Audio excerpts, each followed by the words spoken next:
War Eagle football is. I got my fans in the stands, my team on my back, my family hard work. I put my city on the map. Dedication. With my school, but I know I can do better. Commitment. Yesterday and not one college. Endurance. College offer after all this hard work. Teamwork. Telling you a lie. Loyalty. So how do I stay focused? Perseverance. Life, and do I have a fair chance when the world's so shite? See, we all pay a price. I got some things on my mind, but I need to regain my self-discipline. It's game time. Give all, leave nothing. Responsibility. I gotta choose. Clear eyes. Leadership. I can't lose. Faith. Belief. Training. Trust. Loyalty. Success. Victory.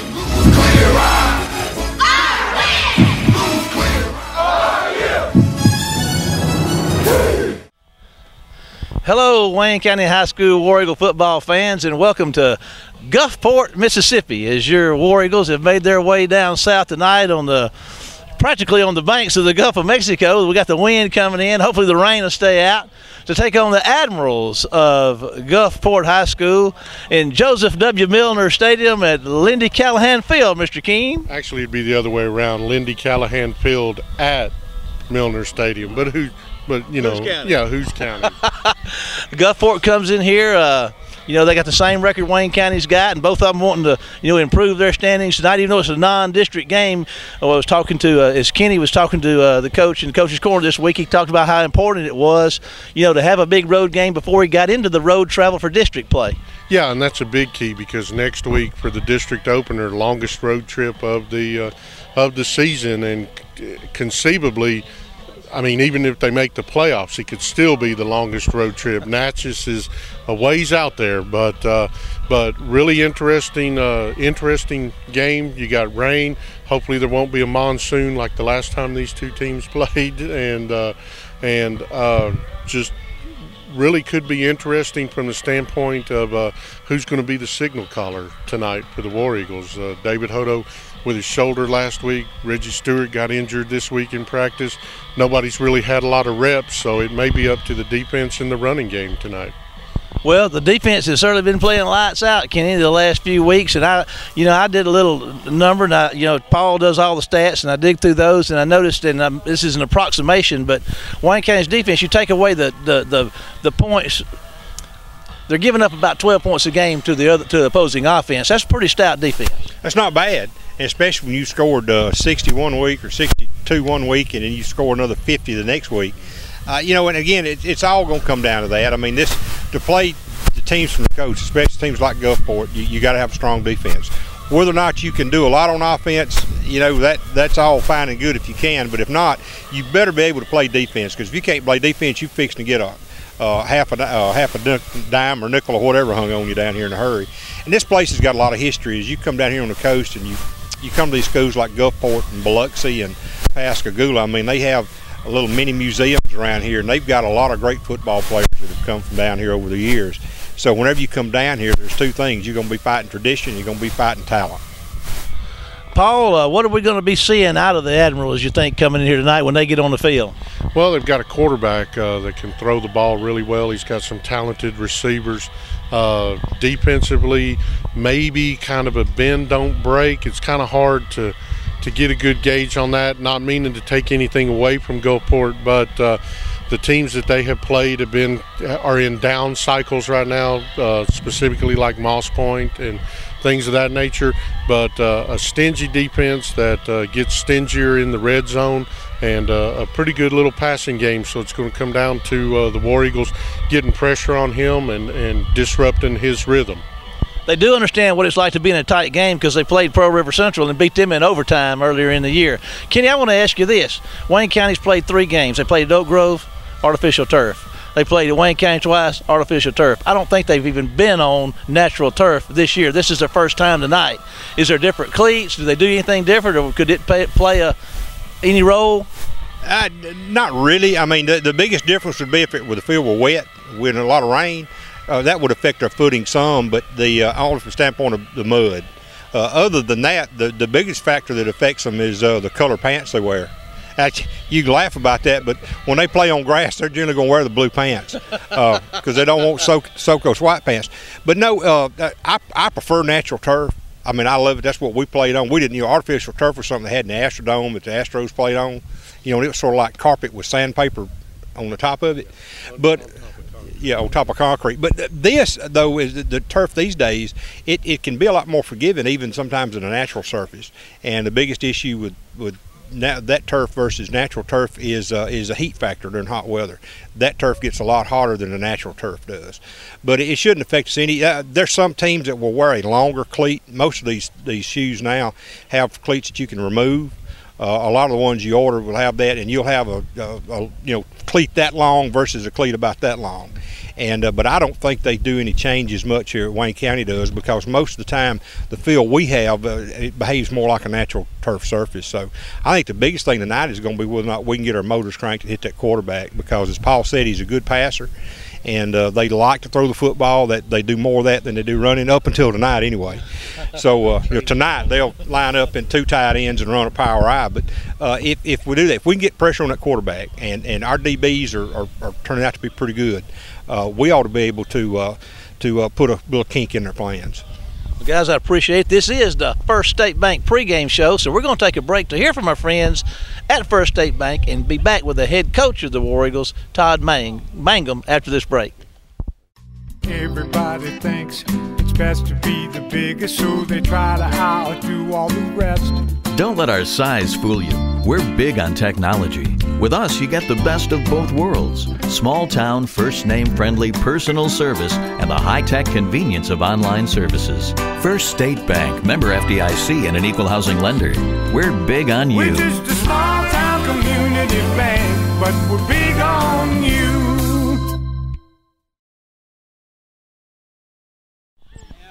Welcome back to the First State Bank pregame show, and I'm trying to get my tongue untied down here on the Cuff Coast tonight, Coach Mangum. On the road tonight, you said, I was watching Coach's Corner this week with you and Kenny, and you were talking about the important aspect of getting a little pre-district travel routine. Yeah. So how big a deal is that? It's a totally different deal than playing around the house. Well, it is. I mean, being able to travel and come down here and play a quality opponent, because next week we're going to have to get on the bus and go again and open up division play on the road. So it was good. We had a little trip this week, get used to traveling, play on the road, and be ready for next week. Coach, let's talk about the Admiral offense for a minute. They're running about averaging about 240 a game throwing the ball. They like to do it. They got a couple of brothers at receiver, the Floyd boys, that do a pretty good job. And what are you going to have to do how are you going to attack that offense tonight? Well, first of all, we got to affect the quarterback with our pass rush, hopefully give him some different looks in the secondary or whatever. But the biggest thing is putting pressure on the quarterback. Best pass defense is a pass rush, just like we always say. And they can run the ball, but the majority of their yards have come from passing. So, we've got to make sure we do a good job of staying in our rush lanes, putting pressure on the quarterback, and then, covering those really good receivers they've got. How many men are we going to see on the line of scrimmage most of the time, do you think? We're going to see all kinds. All kinds of things? Yeah, all kinds. Balls flying everywhere. But we'll, we're going to, be odd man front, 3, sometimes 4 or 5, just whatever. And the biggest thing that is to give that quarterback some different looks. On our offensive side of the ball, what are we going to be trying to do? What do you think their weakness is going to be defensively that we can attack? Well, I don't really know about any weaknesses. They hadn't been a big blitz team up until now, but most of the time anybody we play does something totally different until we play them. But, we've got to, of course, be able to establish the run and run the ball. The wind tonight is going to be a factor also. We got a good breeze blowing here, so I would imagine the team that's got the wind has got an advantage in the passing game, especially down the field passing game. But we just got to take care of the football and protect our quarterback when we throw it. Coach, we appreciate your time. We're going to cut you loose. We're going to take a break and then be back with the captains and the starting lineups for your Wayne County High School War Eagles tonight. See you after the commercial. I'm a beast. Yeah, I'm in my own zone. It's beast mode time, so go hard or go home. I'm a beast. Yeah, I got it on my mind. See, I came here to shine, so let's get it on the grind. I'm a beast. Yeah, I'm in my own zone. It's beast mode time, so go hard or go home. I'm a beast. Yeah, I got it on my mind. See, I came here to shine, so let's get it on the grind. Step up in the building, swagger on point, right? Put your seatbelt on, cause it's gonna be a long night. It's gonna be a long fight, but then again, maybe not, cause I stepped in my zone when I put into the parking lot. I'm about to get it in, yeah, I got it on my mind. Let's end this thing in regulation. I ain't thinking overtime, cause I didn't work overtime, and I ain't trying to overgrind. I transform the beast mode just like overtime, and I ain't trying to overgrind. I transform the beast mode just like I came here to ball hard. I love this game, it's all I got. That's why I'm going all out and give it everything I got. Yeah, I give it all I got, as if it was my only shot. I play the game to win, to the end until I pass out, whichever just might come first. Quitting's never on my mind. I put my heart in this, that's why I lay it all on the line. So look me in the eyes, please don't be surprised that I push it to the limit or until I reach the prize, cause I'm a beast. Yeah, I'm in my own zone. It's beast mode time, so go hard or go home. I'm a beast. Yeah.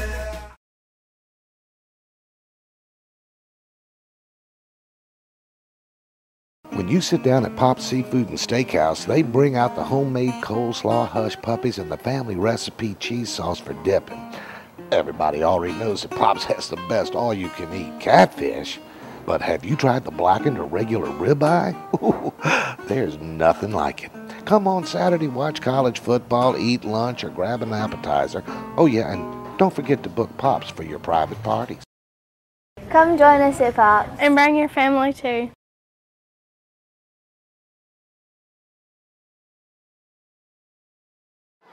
Okay, welcome back, and we'll again thank our friends at First State Bank for making the First State Bank pregame show possible, and also we have seen our starting lineups and our captains presented for us tonight, and we're about to, both sides captains are about to make their way out to the G for the Gulfport Admirals in the middle of the field to have the coin toss.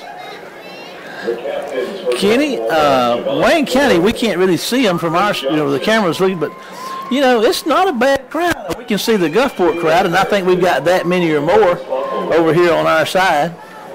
Yeah, we've got pretty good turnout. The center section here is where most everybody's gathered up, and it's probably about half full, considering that these are the old home stands here. They did something similar to what we did at Wayne County High School. They did this after Katrina and converted the old home side to the visitor side, left the press box in place, and then expanded the visitor section over there and added a couple of wings on. Nice stadium. It's a field with a lot of history, Marshall. Yeah. And this is a fine facility. This is about as an accommodating visitors side as you'll ever find anywhere. It's very nice. And I don't know if Ken will get a shot of it at some point, but down to the north or up to the north there, you see the concession area and the area where the fans come into the ball game. That's something similar to what they want to do at Wayne County High School, and that is extremely nice up there. Wayne County has won the toss, Kenny, and they have deferred, so we're going to see the passing attack of Gulfport come out first. Gulfport's quarterback, Miller, is 64% completion guy on the year so far. He's thrown nine touchdowns, and he's thrown 4 picks on the year. They're averaging, I think I said, about 240 yards a game passing. They're coming in here with another 116 yards a game rushing. So their success has been in the air. They are averaging 32 points a game and giving up 28 points a game. They've got 2 wins. They beat Pearl River Central, who's we all know who they are. They beat Pearl River Central in overtime, 34-27. They beat Moss Point 35-13 last week. And their only loss is to the hands of a superintendent-ranked Madison Central, 45-28. So they're a good, solid football team coming here with a record of 2-1, just like Wayne County is. Well, they are, and they're a well-coached football team. you'll see their disciplined football team. There's a lot of things they do well, and one of those is they stay on their blocks. Offensively, receivers run good routes. They've got some talented receivers, and quarterback's the kind of guy that's steady in the pocket. And hopefully we can get him in motion tonight a little bit by putting some pressure on him. Because you've heard Todd Mangum say that one of the keys tonight to us being able to defend Gulfport is going to be putting pressure on their quarterback.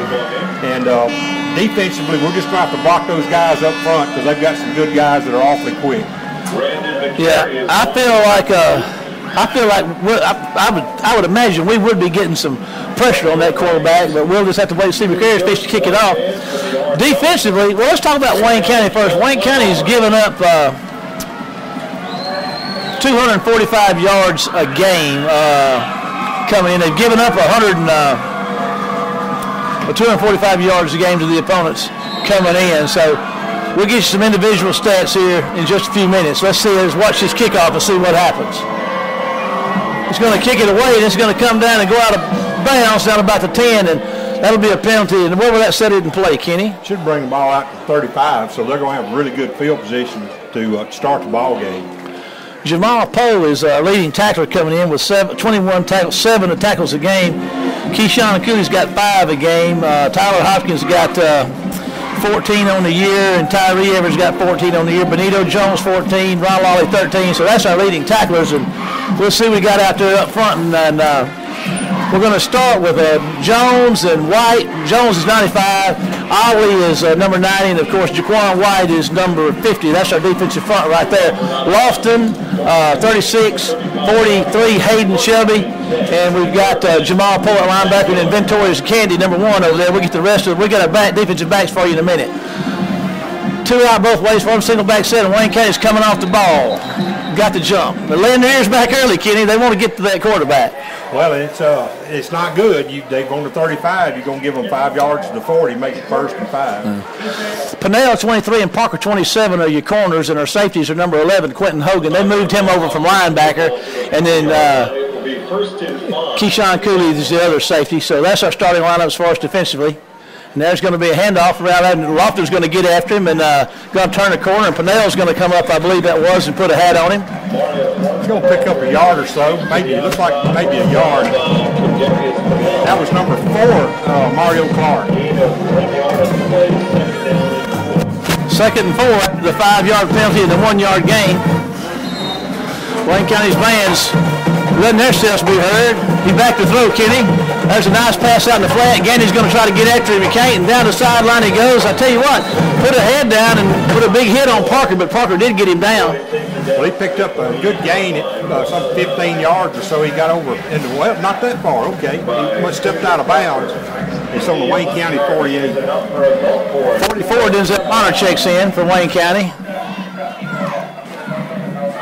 There's a handoff, and they're going to get him back there behind the line of scrimmage, Kenny. I couldn't see who got to him. I'll have to get some additional seeing power here. We're so far away.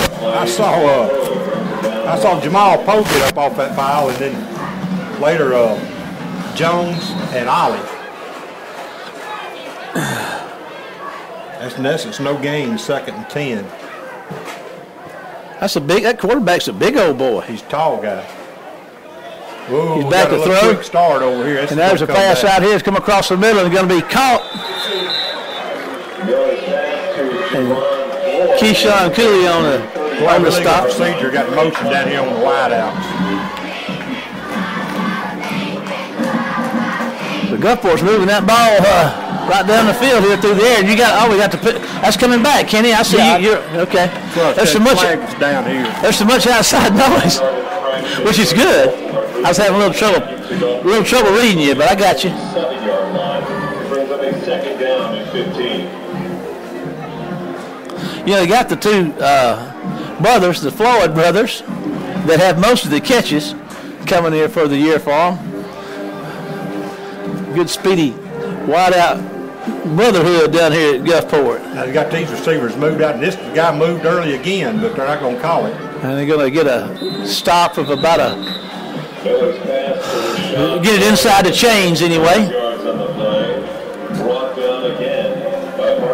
It's going to That puts the ball back about where it was on the original line of scrimmage. Looks like spot's going to be back on the 48, Wayne County. 3rd and 10.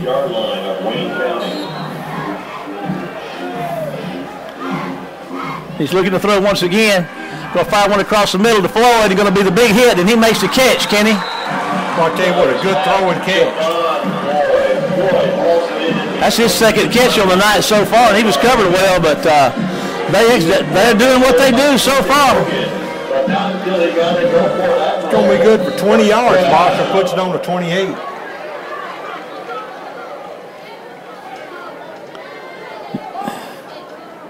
There's another throw out there. In fact, it's incomplete. Bonner on the coverage. Miller's pass intended for Jonathan Nance. He threw it out of bounds, incomplete. 2nd and 10. They're well within field goal range. Yeah, some of our pregame conversation off of the before we went on around, you're talking about the prospects for a good kicker. We'll be finding out maybe here in a minute or two if our defense can step up and hold them, keep them out of the end zone here. There's going to be a handoff. It's going to make his way around the outside, and Quentin Hogan is closing in on, and so is Pennell, and they're going to stop him for a loss. Well, a good job. Wayne County lined up in a 3-4 that time. 3 down guys, 4 linebackers, and that outside linebacker got over here in a hurry. That's Poe, and then Shelby came in to give him some help. But a lot of good pursuit by the Wayne County defense. It's going to be a loss of about 3 yards. It's pretty good speed on the Wayne County defense right there, Kenny. We'll have to have plenty of that before the night's over. Stay in the 3-man front right now. There's a snap. There's a pass out here to that man that's open out kind of in the flat area. Bonner's out there on him. He's going to reverse field, and they're going to drag him down short of the first down. So that's going to be 3rd and about 5 maybe, Kenny, I'm guessing. He gets down to the 22-yard line. 4th and about 4 or 5. 4th and 4. Let's see if the Admirals are going to go for it, Kenny. I believe they are.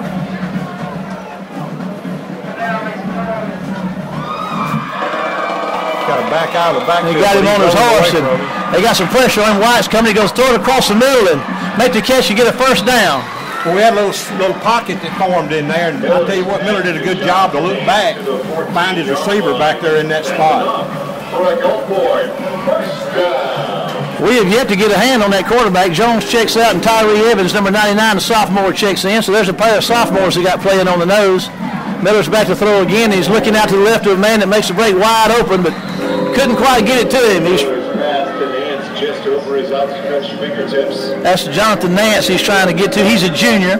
Floyd is a senior. And the other Floyd is 17. He's a junior also. That is a real train horn, by the way.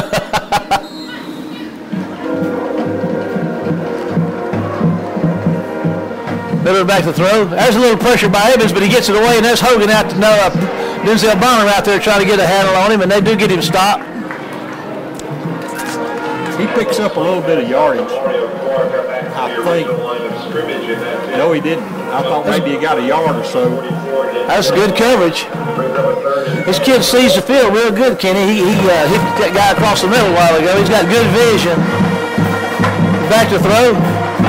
Good protection. There's a pass across the middle, and it's going to be incomplete. It's going to be another 4th down, and I think you're going to see a field goal kicker now, Kenny. This is the Fred's Super Dollar first quarter, by the way. 8:06 left in the Fred's Super Dollar first quarter, and the Admirals on a 4th down and 10 from about the 14 are going to have to kick themselves a field goal. Be of the 31-yard variety.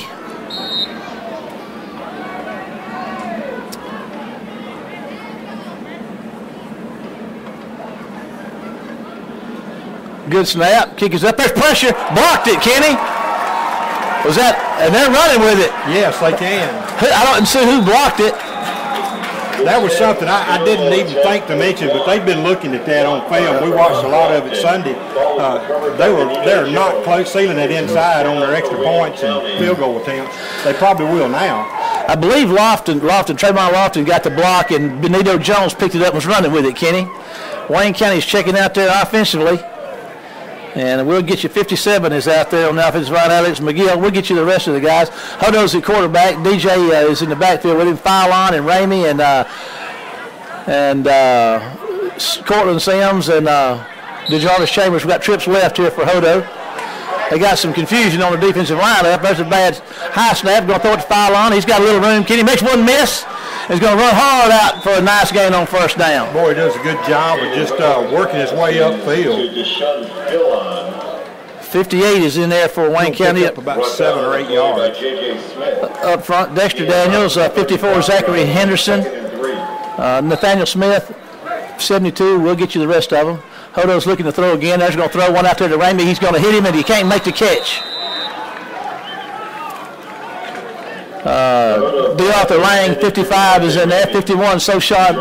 DeArthur's not playing. Soshan Washington's 51's out there. And then again, number 57 for Wayne County. I called him out a while ago is Alex McGill. So 3rd and 3, and they're yet to run it. 2 receivers out both ways for Hodo. Looks like they're going to blitz, and they do. They hadn't been He got DeJarvis breaking free. Oh, just over his fingers at the 40-yard line.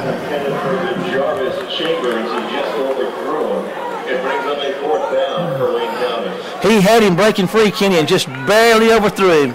Just off the outside of his fingertips. And tell you what, Gulfport's doing something that they hadn't done on film defensively. They blitzing like well, you said it would. Coach Mangum said the same thing. They don't do it against anybody but us, but here they go.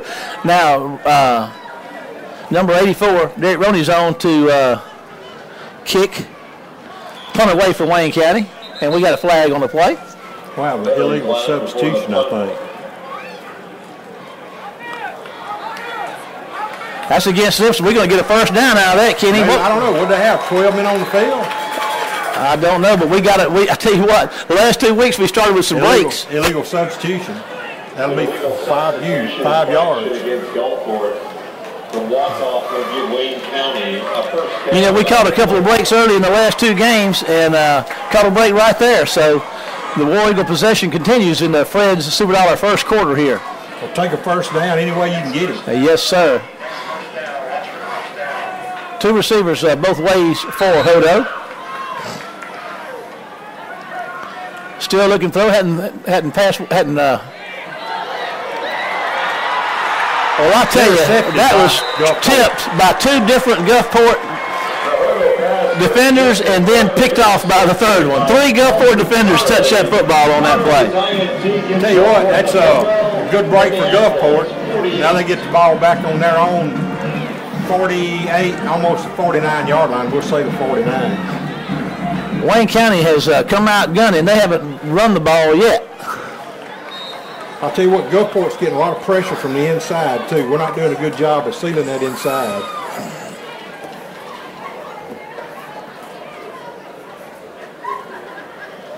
These Gulfport receivers are anticipating the count, and they sure are leaning and moving early. There's a pass to a wide open receiver that's settled down and making folks miss, and they're going to run hard across the 40 out to inside the 40, in the War Eagle 40, so first down for Wayne County.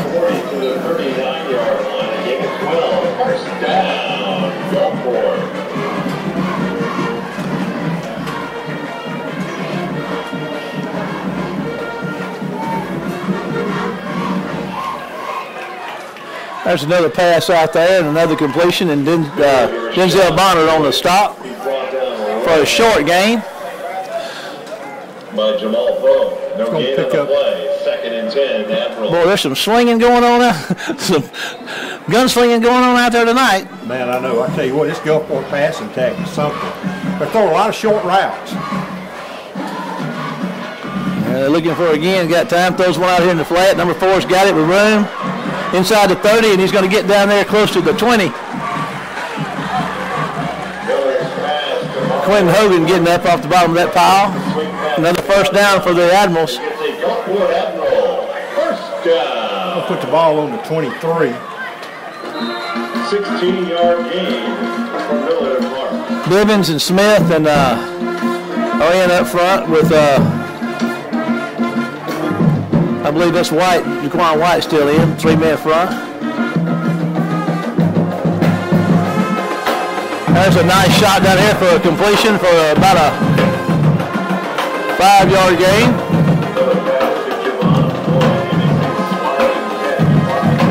Benito Jones and Ronald Elliott check back in. Jamal Poe, Hayden Shelby are inside linebackers. Inside number 2 guy got There's some pressure and some. Oh, I'll tell you what. Denzel made a play on that ball. He decided to go for the ball instead of the tackle, and if he could have got his hands on it, that's just a risk you take. First and goal. That's another Gulfport Admiral. First and goal, Gulfport. We had the number 2 guy here that time got an early start. The officials missed it. But they are anticipating this snap count and taking off. That's why they got that first penalty first of the ball game.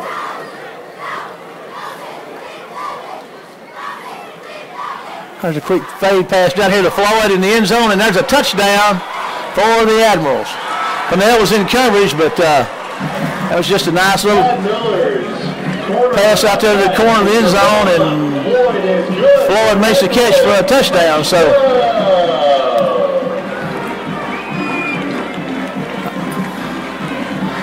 lots of chunking so far on both sides tonight. The Admirals are having success. And they draw first blood here tonight.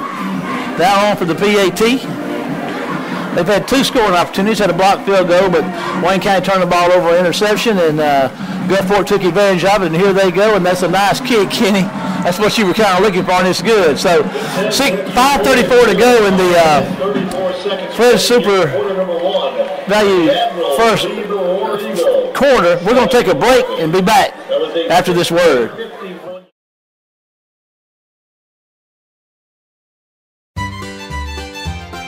Ken and Tisha Snyder and Farrell West family-owned S&W Collision located on Mississippi Drive in Waynesboro will restore your vehicle to its pre-accident condition. Let us take care of the details. We specialize in auto body collision repair. S&W will handle your insurance claims for you. We make sure only quality parts and paint are used to restore your vehicle. An accident can wreck your car. Don't let it wreck your life. Come see the best. Come see Ken or Farrell at S&W Collision. Okay, here we go back. Jarvis Chambers and DJ Sims are back deep. Jamal Poe is going to be the next line, along with Elijah Pugh, then Fylon and Cortland Sims up, and then we have a front wall up there. Jarvis Chambers waiting in Tim's kick. Talk about a game of inches, Kenny. You know, Jarvis wide open on that third breaking free on that third down a while ago. If it made that catch, he's in the end zone for 6. But woulda, shoulda, coulda. Well, in the turnover, Gulfport took the turnover and made Wayne County pay for it. Yes, they did. There's a high kick, Kenny. It's going to be reeled in down here to about the 10, and Jarvis has got it and looking for somewhere to go, and they're going to get him at about the 22. So Hodo and company come back for another possession. Chambers returns it from the 10 to the 20. We got a timeout. This is a heat timeout. So we'll take a timeout in our Fred Super Dollar first quarter and be back after this break. Focus is keen, it's all heart, all hustle, all power, all skill. 15% of concentrated power of will, 5% pleasure, 10% pain, and 100% reason to remember the name. Click, clack, other teams get back. Under Armour boys, and we here to represent that. Okay, we're about to get started back up. Wayne County comes in here with 371 total yards a game. They're getting 238 yards a game passing and 114 yards on the ground, and that's kind of what they're looking at so far tonight. They're yet to try to run the ball. They've been throwing it, but let's see if they try their luck on the ground here on this series. And they're going to give it to DJ. He's going to get out here on the corner and going to have a nice game. The first down, then some. Kenny running hard out to the 40-yard line or thereabouts. DJ did a good job. Once he hit the corner and caught that outside linebacker inside, he just went past him and turned upfield, and that's what you got to do. And that's something that Pugh does extremely well. And that time Sims did the same thing, so it's out to the 39-yard line. 4-yard average for him coming in. Here's a pass out to Fylon with a little room and blocking downfield. He's going to run hard for about a 5 or 6 yard gain. You love to see those receivers blocking, and Jarvis was down there working for him, trying to give him a break down there, and it was a nice gain on first down. A good pickup, right 6 yards. Second down and 4 for Wayne County. Going to try. They're going to put the ball on the ground. I don't know what happened there. Fighting over. Hodo didn't look like he wanted him to have it, and DJ took it and got a yard with it, maybe. Well, it was on a read. They actually lost a yard. 1 yard loss, 3rd and 5 for Wayne County. Hodo, that was on a zone read, and I think he just tried to take the ball back. Going to throw one out there to Jarvis, and he's going to, I tell you what, he's going to be close. I think he's going to get that first down. Flag on the field. He got to him a little quick, too, the defender did. Sure looked like it. But the flag's on the other side. That's either going to be defensive holding or.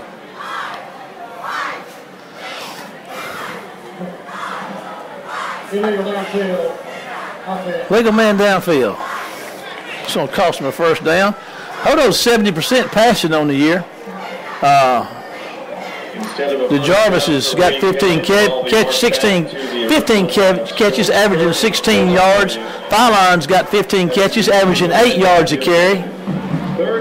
Devontae Ramey's got 7, averaging 15, and Cortland Sims is averaging 20 yards a catch. He's only had about 3 catches, but he's averaging about 20 yards a catch. But he's sitting on the tight end side on the right side.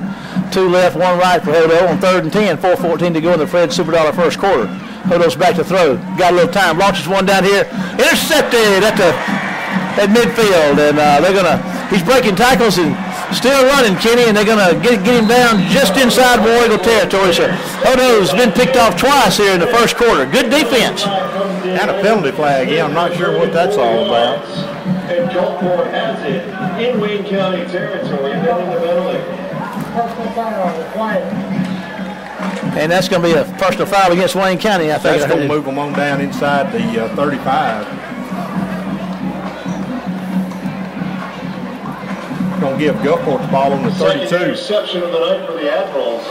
The penalty is a personal foul against Wayne County. It moves the ball down to the 31-yard line. 1st and 10, Gulfport from there. 1st and 10.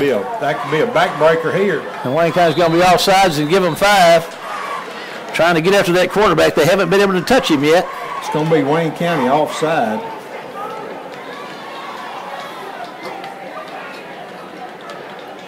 Wayne County's been their own worst enemy here in this first quarter.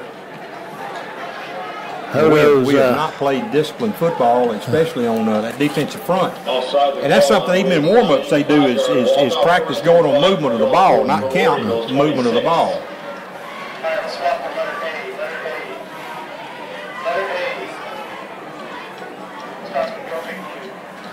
That's Hodo's 8th interception on the year. There's a running game up the middle with a nice surge, and he's still running hard inside the 20 for a first down. I tell you, that was a great run. That was a great run. Good blocking over there, and they had everybody walled off. We just couldn't get to him. Jones all in white up front. Shelby Poe, Lofton, and Bonner are your linebackers. 1st and 10, 3:32 to go in the Fred Superdollar first quarter. War Eagles down 7 and Gulfport threatening again.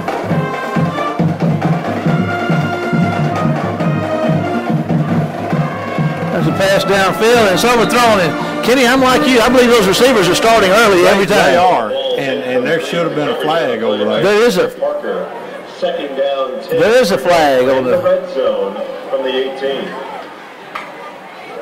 No, there's not a flag. Oh, He did not throw it. Oh, okay. I thought I see something laying in there 20, but you're right. It's not a flag. Something else. Incomplete. There's a handoff up the middle with some defended pretty good. Keep him outside the 15.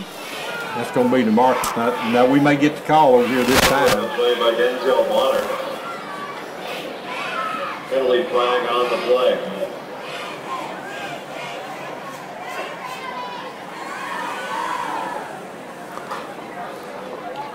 Believe you're right, Kenny.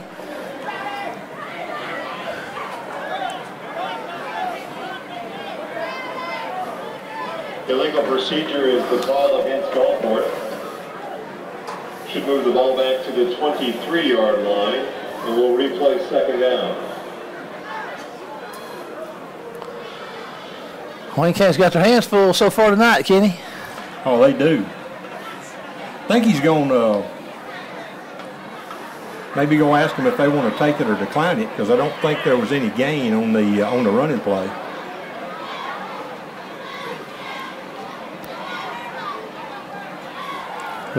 Illegal formation. Illegal formation.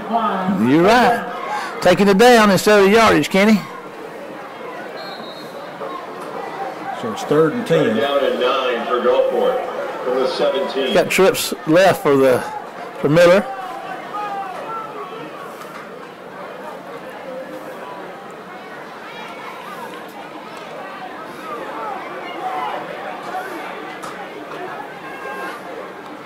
Look at the throw, going to fire one down here to Floyd again like he did last time. Look at that, Kenny. Touchdown, Gulfport. What a catch.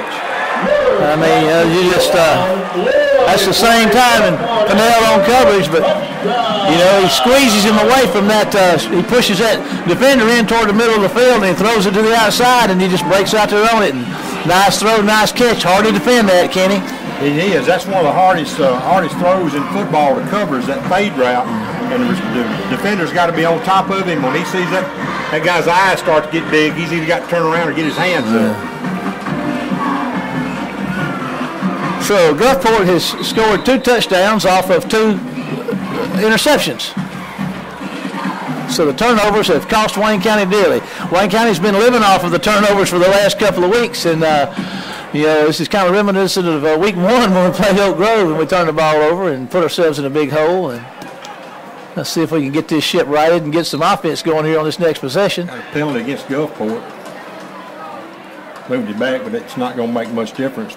They only took 4 plays to get that in the end zone.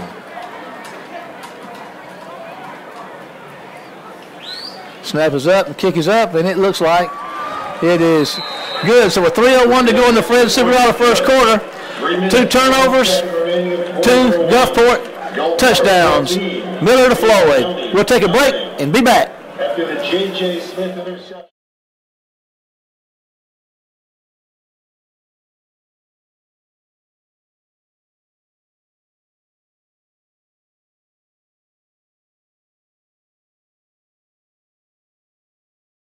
From Matt Miller. Okay, let's see. We got Sims and Chambers back again. Same return crew in there, and we'll see what Gulfport. They kicked it down and was fielded to 10 a while ago and got about 10 on the return. Jarvis did. Let's see what happens this time. Gandy, Lofton, Evans. Sims and Chambers are back at the 7-yard line, awaiting the 10th move. Hunter James and Denzel Bonner up front for Wayne County. Then there's going to be the kick, and it's going to be got a whistle blown. It's going to hit inside the 10, but that's for naught.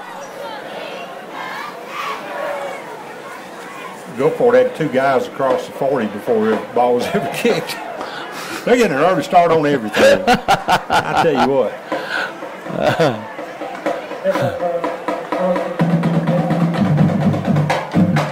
That'll back him up. He's been kicking that thing to about the 10 every time, so if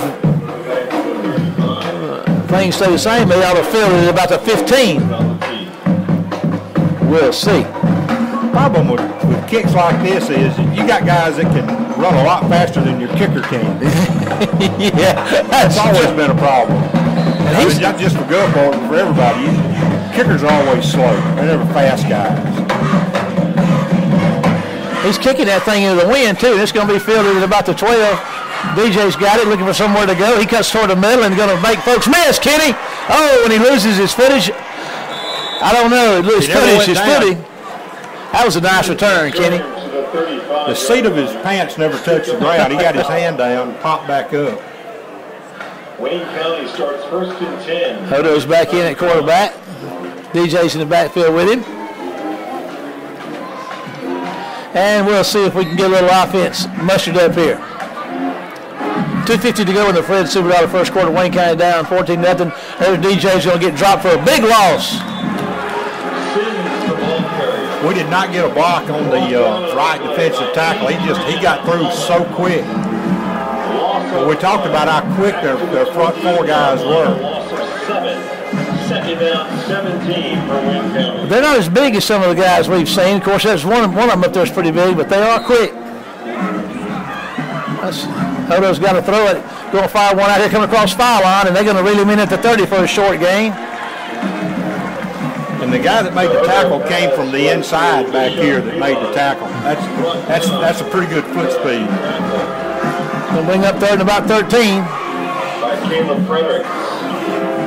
Third down and 13 for Wayne County. That train's coming again, Kenny. It's busy. We're not far from the port down here. I guess there's a lot of load of Chiquita bananas coming and going. Hodo's got to throw.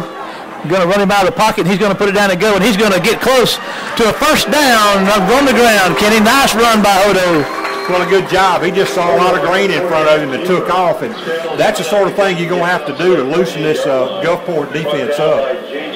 Gets it out close to midfield. Looks like around 48, 49 yards. Hodo's got really good speed. We know that. That's going to cost them 5 yards. Gulfport came both sides. They are going to be 1st and 5 for the War Eagles.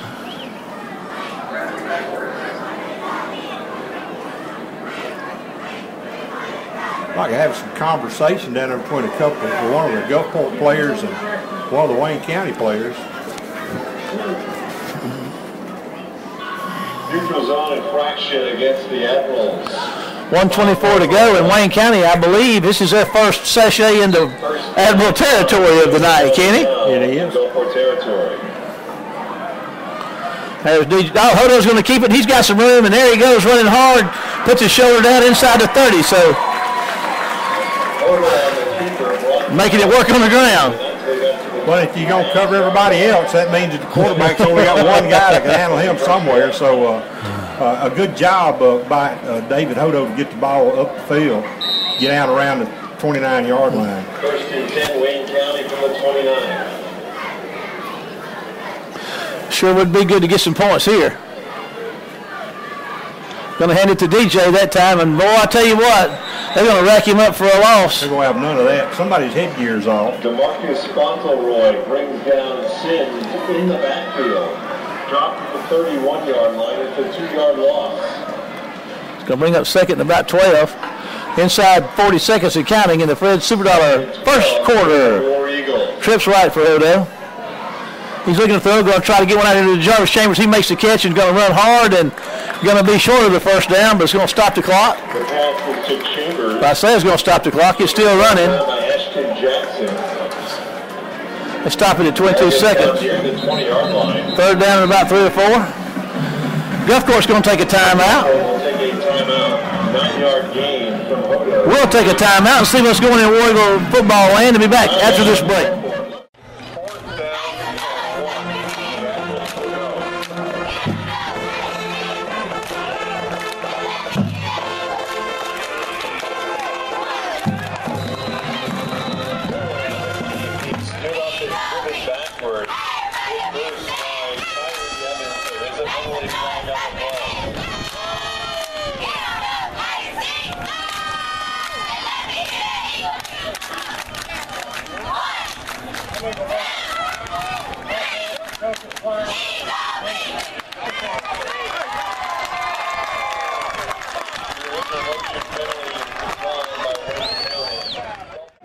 Here we are back with the final 22 seconds of the Fred Superdollar first quarter with Wayne County down there close to the 20 with a 3rd and about 3 to go.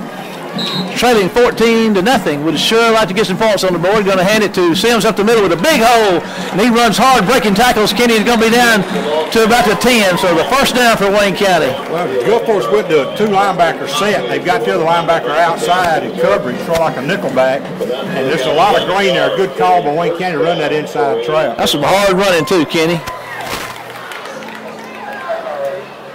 Wayne County's got it down here. I guess you'd say this is in the red zone, and They're going to back it up. It is 1st and 10, not 1st and goal. Ball's going to be where, on the 12? Huddle's looking to throw, going to fire one across the middle there, and he's trying to get it to Ramey in good close coverage there, and he's looking for, falls incomplete, trying to get him on the slant, stops it at 4 seconds. 2nd down 10 with 4 seconds remaining here in the first quarter.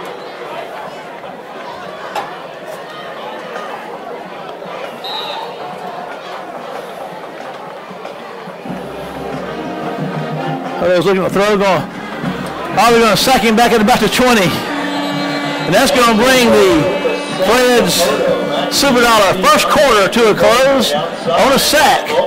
And that's going to be Wayne County 0, the Admirals of Gulfport High School 14. We'll take a break and be back for the Ace Cleaners Hutto Furniture Company's second quarter after this word. Sears is locally owned and operated by the Walker family in Waynesboro. We carry Craftsman and Husqvarna lawnmowers plus every kind of lawn and yard equipment you could imagine. Of course, we have the best and most popular Craftsman tools. Have you been in the store lately to see our Sealy mattresses? Don't forget, we carry every appliance you could need for your home or office. Kenmore, Maytag, GE, LG, Samsung, Whirlpool, and Frigidaire. For faster delivery, let us place your Sears order. We'll get it right. Sears in Waynesboro.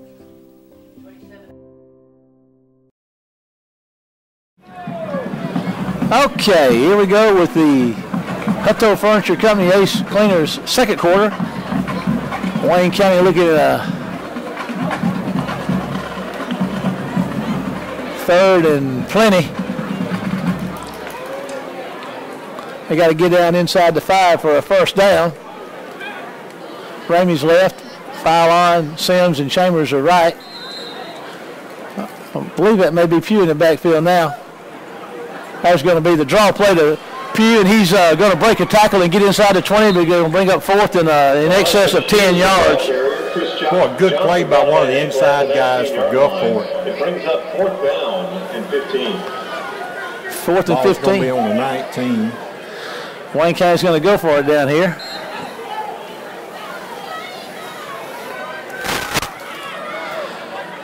Got down there inside to the 10, and let's see what happens here.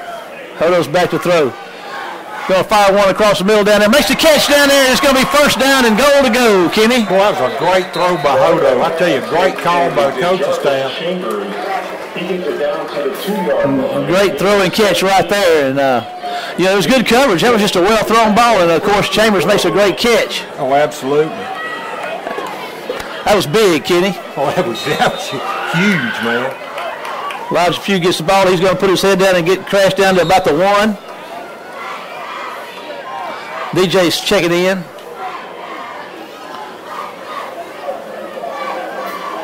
Missouri Maddox brought down Pugh at the 1. Gain of 1, 2nd and goal. Going to hand it to DJ. He's going to crash. Touchdown, DJ Sims. Wayne County. So, boy, I'll tell you what, Kenny, that couldn't have come at a better time. Well, I mean, if you don't get some points here, you're going to get too much daylight between you and that offense of Gulfport. And so the thing is, you get these points now, and it gives you a chance to kind of regroup, try to get a stop on Gulfport, keep them getting that good field position, and try to get down and tie this ball game up. Good snap. Kick is up. And I'll tell you what, look at that leg, Kenny. That's a great kick right there. So that's 14-7. Wayne County starts off with a second quarter with a score, and maybe that'll inspire that defense up a little bit. I believe that's DJ's 3rd rushing touchdown on the year. He's a 4-yard per carry guy, average guy coming in. So I'll tell you, I thought we lost a good opportunity to score there when we found ourselves back out there at the 20-yard line. But just great throw and catch. I tell you what, that was a great throw and catch.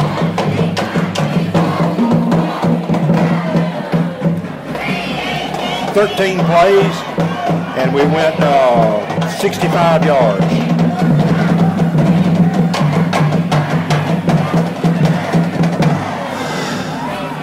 Hodo seems to be getting loosened up there. Running that ball kind of got him fired up, got him on the line, didn't it?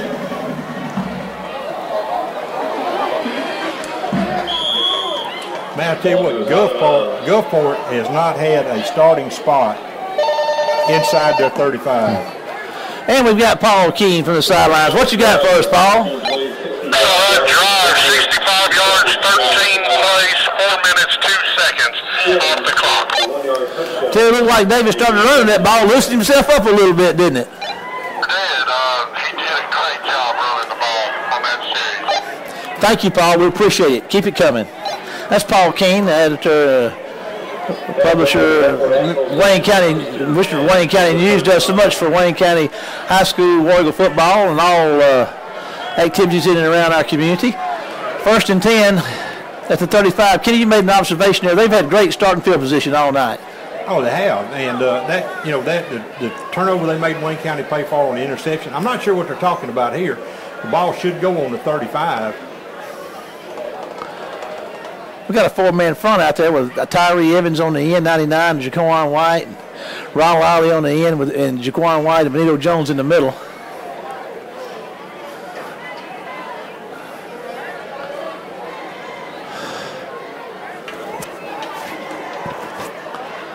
What's the issue, Kenny? I guess we don't know. Sure. We'll get a little clarification here. It's going to back it up. Okay, I think they're saying that the ball, I think what they're going to say is that the ball never made it to the 35 before it went out of bounds, so they're going to spot it where it went out of bounds. Oh, okay. The 40, which is even better news for Gulfport. If you're an Admirals and Wayne County gets a jump, and it's going to cost them 5 more. That's probably 3-4 times we've had that happen so far now, but they're wanting to get that quarterback so bad, they haven't been able to do it. You know, you talk about quarterbacks, mobile quarterbacks and not mobile quarterbacks, and of course this guy they say is not mobile. But I'll tell you what, you make a quick read, get rid of the ball that fast, you don't have to be mobile, do you? No, you don't. And the thing is, the defense is giving you a 1st and 5, or giving you 5 yards by not watching the football.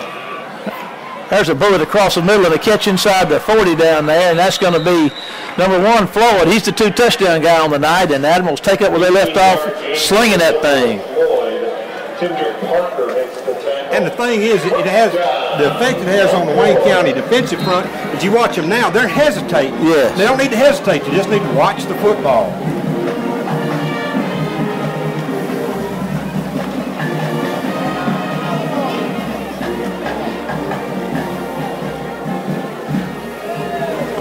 There's a good jump and a good throw. It's kind of behind him there. Parker's on coverage. Wayne County got a good step off the ball that time. Well, again, it goes back to, do what you've been coached to do, and that is watch the football, go on movement of football. Don't listen to the snap count. Watch the football. 4-man front for Wayne County.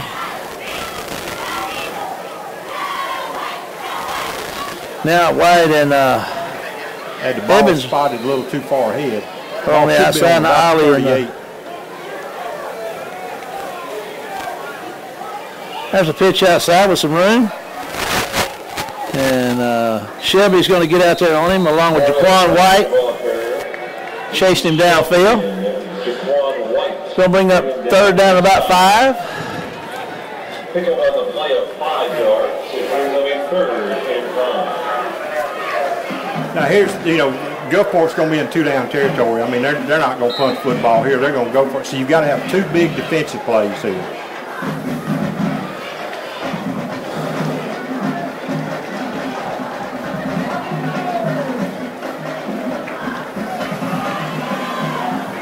Pass out there and a nice pitch and catch. Floyd with another catch and 6-yard pass from Miller. And that's another Gulfport Admirals. How about that? How do you speak about that? He made sure he had that 1st down, Kenny. That's a good receive, good coaching, and a good play right there. You got to give him credit. So many times you'll see these young receivers come up short on their routes, but not Floyd. Well, that's knowing how far you got to go to get that 1st down. There's a handoff up the middle, and there's Jamal Poe's going to make contact first. Tyree and Evans and Jaquan White.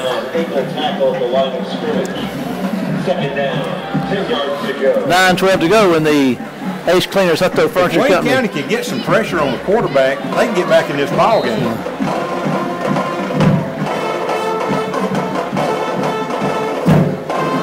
That's the one thing you got, and you got to credit that with Gulfport's guards and tackles and center. They're the ones that are giving that quarterback Miller plenty of time to throw the football. They really are. Good job of pass protection. There's some pressure, but to no avail. Nice execution. He gets his ball out there for close to a first down. Tremont Lofton out there on the tackle. Down the far sideline. Tremont Lofton runs him out of bounds. Picked up about 7, 8 yards? Yeah, he's 8. And 2.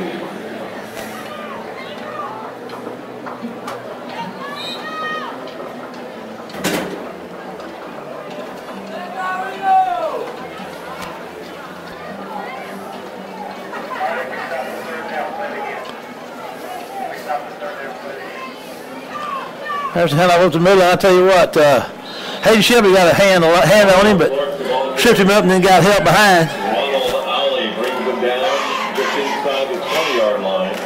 4th down and 1. 4th and 1. I didn't realize. I thought they got the first down a while ago, but they lined up quick, Kenny, and they're going for it. The big quarterback. I don't know, Kenny. They got movement in the backfield.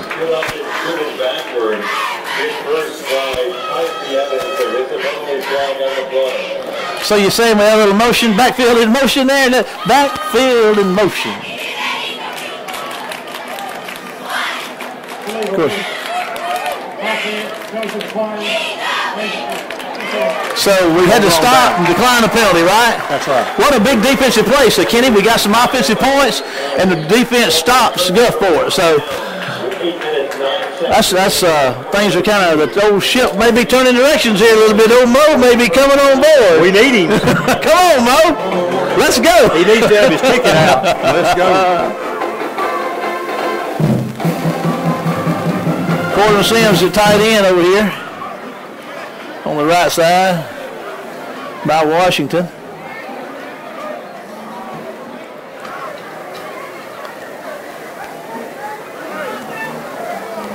Going to hand it to DJ, and he's just going to make folks miss and run hard, Kenny, and going to get out close to the 25. Well, that's what you need, 5 yards of carry. I don't think they're going to give him that good a spot. They're going to give him the 23. He broke a tackle right there behind the line of scrimmage, just running hard. Miguel, Washington, Sims on this side. Bad snap, going to have to toss it over here to Sims, and he just kind of escaped. Hodo had to lose 2 yards. Yeah. It was a bad snap. It looked like Hodo had to go away from the direction the play was designed to go, and couldn't make it happen.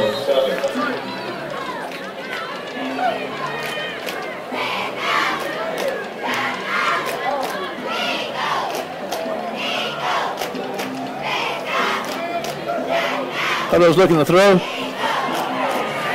Bought himself to time and going to get away and get out across the about the 26. 26 to well short. 4th and about 3. So Warriors are going to have to punt it away. So Roney will be on the punt. Short of the first down marker. Section 3 yards short. 4-3 punting time. Palmer on the snap. I think he just called us Greene County. Floyd's back to receive this kick. Javon Floyd awaiting at the 45.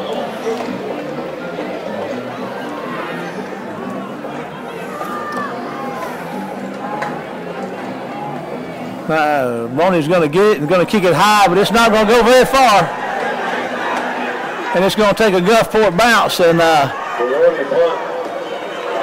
Gulfport touched the ball, Kenny.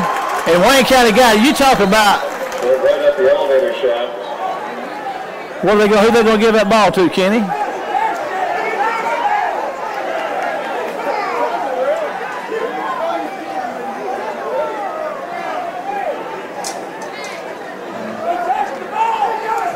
This is interesting. There would be no reason for a Gulfport guy to touch that football. Wayne County ball, I can tell you that now. Quick reaction to Gulfport players. No reason. That punt was about 2 yards. Actually, it's 5. Was it 5? Yeah. Well, that's about 2, isn't it? Well, figuratively speaking, relatively speaking. Horseshoes and hand grenades, I suppose. What a conference going down there, Kenny. Either it is or it ain't.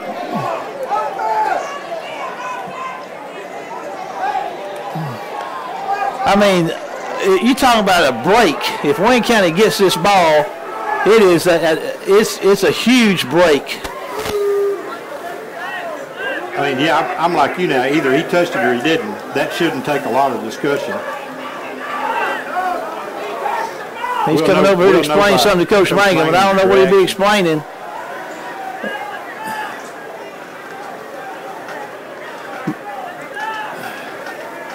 He's sending the defense out.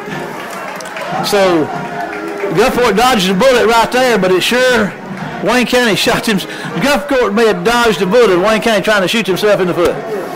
Well, they've shot themselves several times tonight. Get the football at the 30-yard line. First and 10 Admirals. 59, Larry Carter in for his first action.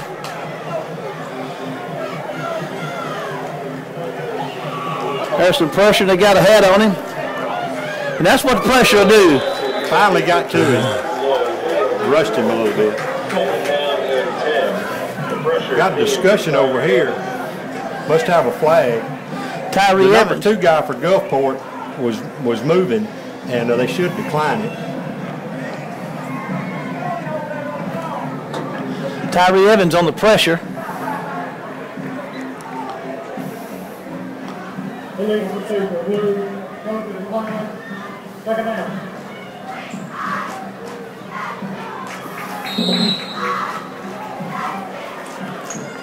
Second and 10, ball just outside the 30-yard line. The Admirals in Wayne County territory.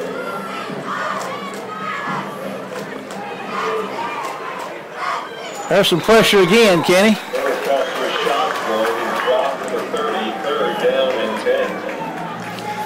Well, we're doing a little better about getting pressure from inside, and that lick before, if they can get a lick or two on him along and get him looking and get that head moving a little bit, then that's going to help the secondary in their coverage. Looks like we may have a timeout.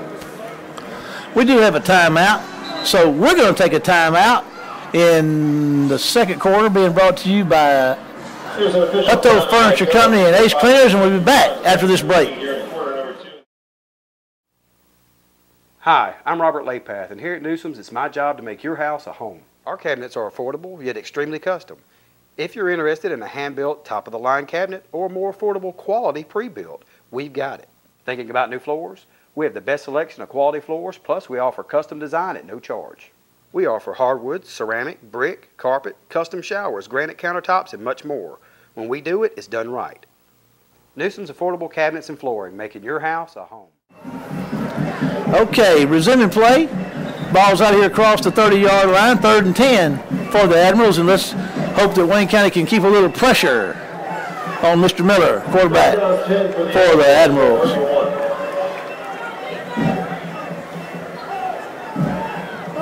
They got Benito on the end out here now, and Ollie and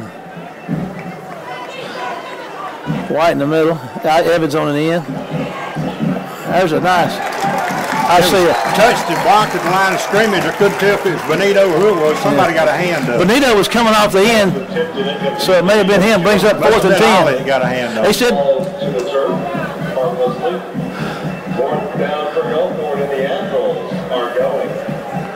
They went for it on 4th and 1 while ago and couldn't make it. Let's see if Wayne County can get the ball over on downs one more time. Ronald was wanting to get started there, but he reeled himself in before he got off sides.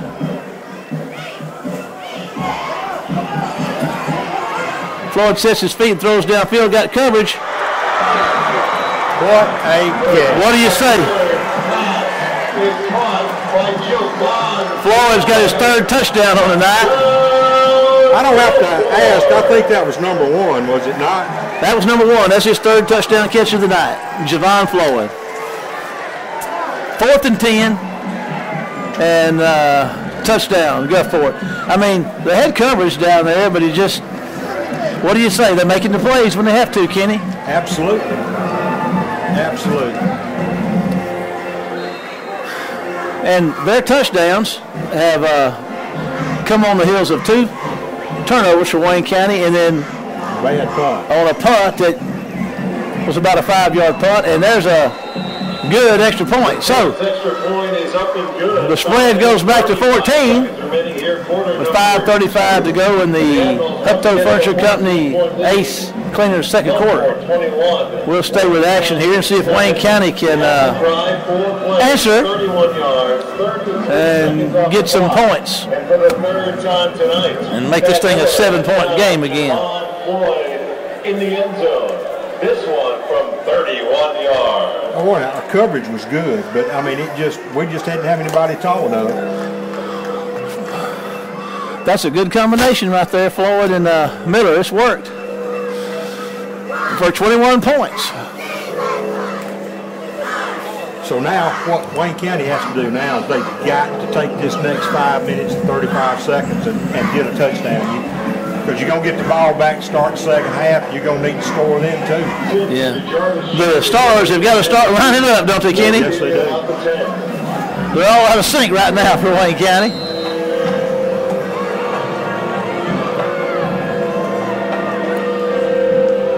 He was over the 40, Kenny. He's offsides again on the kick.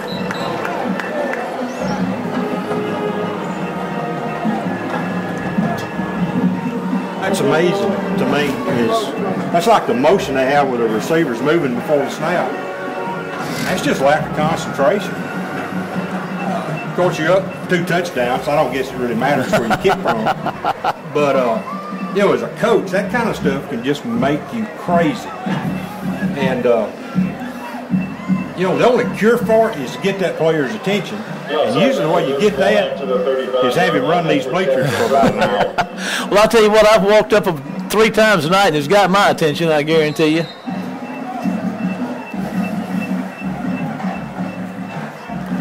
There's a kick. It's going to be down the field down there, and DJ's going to let it go over his head. Going to have to pick it on the bounce at the 5 and looking for somewhere to go, and cuts upfield. They're going to get out across the 15. And Wayne County's going to be, as they have been all night, deep in their own territory. Well, the thing is, the kicker's got the wind behind his back now, so if you were setting up on the 10 before, you need to back up and set up around the 5 or so, because he's got that little bit of wind to help him. Well, let's see if we can get some offense going, Kenny. We got some pressure for the first time on the quarterback on the last series of Gulfport, and let's see if we can predict how to tackle in there that is about 12 feet wide. DJ took a big hit right there, but to a nice gain on first down. Dallas Sims, the ball carrier, to Jordanix on the tackle, 4-yard gain. I see what you're talking about. He's a run stopper, looks like, doesn't he? Oh, he's a sun stopper. He's a sun stopper. There's a shadow over there that probably weighs 35 or 40 pounds. Number 2's a big young'un, too. There's some big hosses on that defensive front. There's Hodo going to keep it and try to get upfield, and he's going to get out close to the 29. We'll see where they spot it. Could be a first down. Chris Johnson brings it down. Mighty close. Going to bring up third down. What, he ought to have a first down. They're marking it first down. First down. Inside 4 minutes. No, inside 5 minutes in the second quarter here. Wayne County's making it work on the ground right now. Sims is going to get it and try to get on the corner. Got a little room out there, Kenny. Going to put his head down, and they're going to spot him out there at about the 35 or somewhere thereabouts. You know, the thing is, there's a lot of grass over there, but at some point you got to turn north or south, and you got to make that turn. Ball, I think, is on about the 33. Nice gain, though, 5 yards on first down. Hodo's going to throw it out there to the foul line, and he's going to put his head down, make one miss, and get out across the 35. On the reception, tripped up by Ashton Jackson. Bring up third and about 3. At the 35-yard line, 3rd and 3. Wayne County's running this thing fast. They got the foot on the gas. All right, we need this first down here to keep this drive alive and get back in this ball game. Going to hand it to Sims, and he's going to run hard. And I tell you what, I don't think he's going to make it, Kenny. Adrian Mullins. It's going to be 4th down. Admirals are with Dallas Sims at the 35. He got to the 37. He's a yard and a half short of the first down marker. Looks like Coach Mangum's wanting to go for it on 4th down here.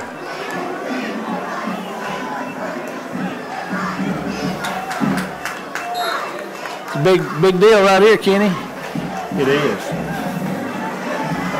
Think you're going to try to get him to go off sides, or is he going to try to fox him a little bit? Or not sure exactly. Letting the clock run down. I think they're going to call a timeout here as soon as the clock gets down. 2 minutes and 50 seconds. So.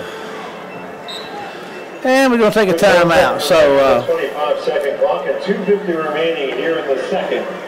We'll take a timeout, see what's going on around the stadium and with sponsors and such, and be back after this break for the final 250 of the Ace Cleaners Hutto Furniture Company second quarter.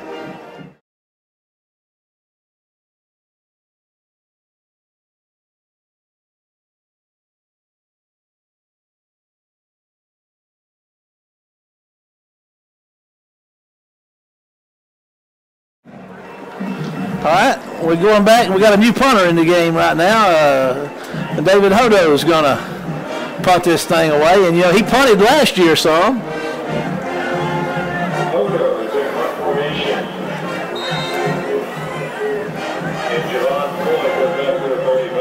Well, let's see what happens here. Is he going to punt it? I guess if he's got maybe a right to. I'd roll to this side and then quick kick it down the sideline or cross kick it. He's going to punt it away, and it's going to hit the ground, and it's going to roll down here at about the 34, 35-yard line. So with 2:40 to go in the half, Wayne County's be playing some defense. Mississippi, come see the WLOX app. D'Iberville leads West Harrison 21-7. Hancock leads Bay High 14-9. Biloxi all over Moss Point 34-12. Wayne County really needs to stop right here. 34 is out there for Wayne County playing defense now. That's Dedrico Roberts. One other score, Van Cleveland Goche 7-7 second quarter. Wayne County is down by 14, so we sure need to stop right here. We don't need to give up any more points in this first half, Kenny. Miller's going to keep it and pick up about 4. Benito Jones brings down Thad Miller on the quarterback keeper. Well, that's the first time we've seen that tonight. 40 just short of the 40. I thought he got more than that. But 2:19 and counting, 2nd and 7. Miller's back to throw. There's some pressure, and they're going to get after him, Kenny, and they're going to drag him down back there. Riley's going to get the sack, but there was pressure off the corner. Tyree Evans got the initial pressure on him, so now we're talking. You know, the pressure picked up on the last series, and they finally got him a sack. That's a 10-yard loss, and that's a 3rd and 17. So you can expect Gulfport right here to probably keep the ball on the ground to try to keep the clock running. But now, who knows?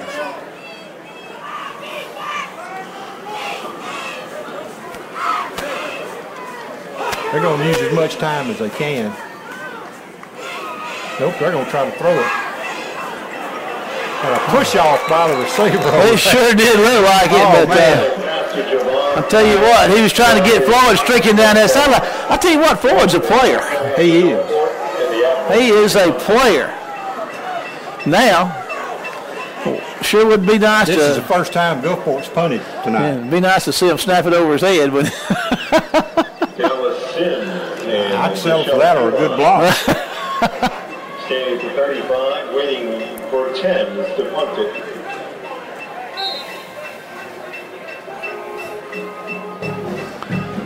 Let's see, 1:28 to go in the half. There's some pressure, and he lays out, but can't make it. Nice punt, Kenny, and Dallas is going to take it inside the 30, looking for somewhere to go. Got good coverage, makes one miss. Here he goes, running out across the 40-yard line. So I'll tell you what, that was a nice punt, and I'll tell you, old Dallas reeled that thing in, didn't he? He did. A minute and 11 to go. First down, 10 for Eagles. 44-yard punt in the air.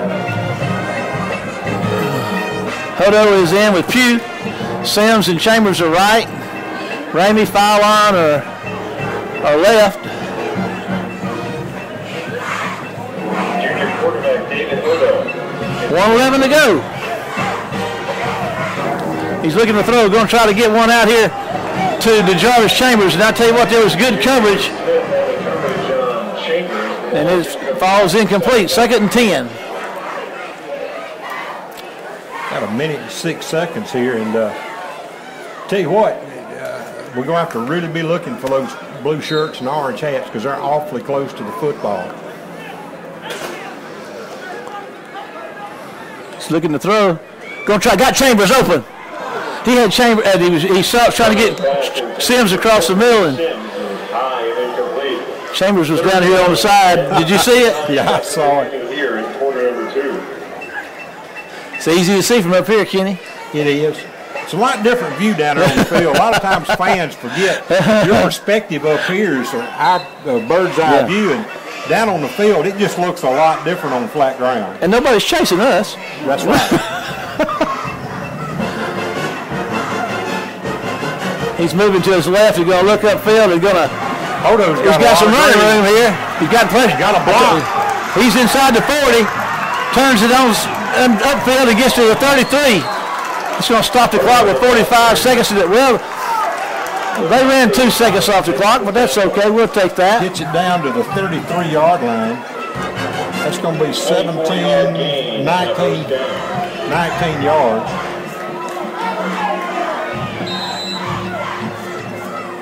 Hodo's going to fire one. He's got Chambers behind coverage. Makes the catch. Is he out of bounds? Yeah. Out of bounds. They've been close on several occasions tonight. They keep going with that well. Doesn't get quite so much air under that thing. DeJarvis never breaks stride. He just got a little too much air under it. They're going to get it. I can feel it. I can feel it. May not be right now, but they go back to that. They've been so close on a couple of occasions. Hodo's looking to throw. He's got Cortland Sims. There's a cross across the middle. He's trying to get Pugh, but can't make it happen. Going to bring up 3rd down and 10. When you got two guys, two receivers that close together, somebody's route's off a little bit. I'm not sure who it was. 28 seconds in the Ace Cleaners Hutto Furniture Company 2nd quarter. They get a snap right now, they get 5 yards, but that's really inconsequential, I guess. The guy's off the field now, so here we go.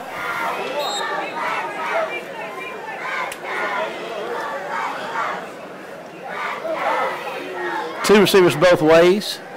Pugh's in the backfield with him. There's a snap. He's going to make the run to draw play to Pugh, and they're going to reel him in at about the 30-yard line. No, he's going to fight hard to about the 27. The ball carrier. And that's 21 seconds on the clock. We'll call timeout, I think, at this point. 4th down. We'll stay with it. We'll stay with the action here.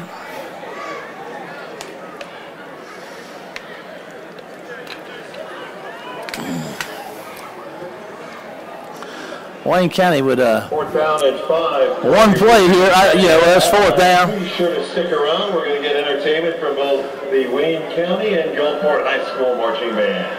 I know Coach Mangum and company would like nothing better than to put 7 on the board and be getting that ball back to start the second half. But right now they're facing a 4th and 6, and the ball's out here about the 28-yard line. 6 others for around South Mississippi. That's the Friday Night Football Showdown. I dare say they're going to be chunking it, wouldn't you, Kenny? I would say yes.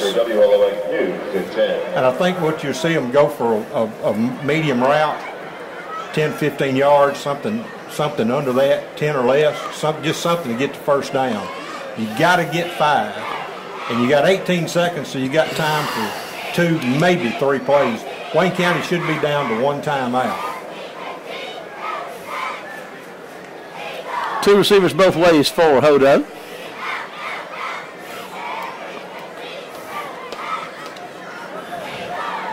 David Hodo will have twins to the top and bottom. Sims next to him. 4th and 5 for Wayne County.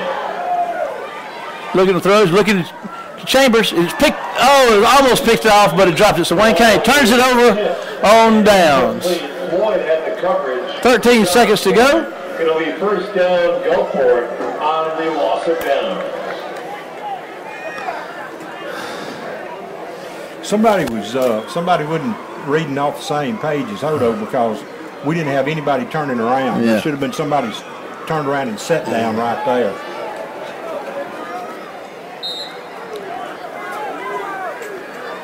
So let's see what Gulfport elects to do. Run it.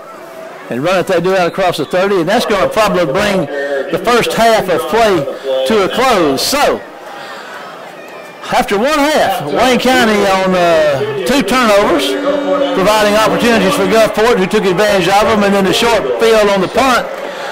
Wayne County trails 21-7. So we're going to be back after this break for the Bank Core South halftime show. So we'll be back to you after this commercial.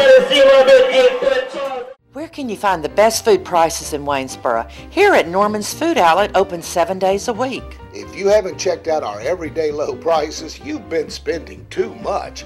Everything is cost plus 10%. Norman knows any good grocery store starts with fresh meat. Add fresh produce to grocery, to dairy, to meat, to frozen foods, to our helpful and friendly staff. Norman's Food Outlet is proud to serve all of Wayne County.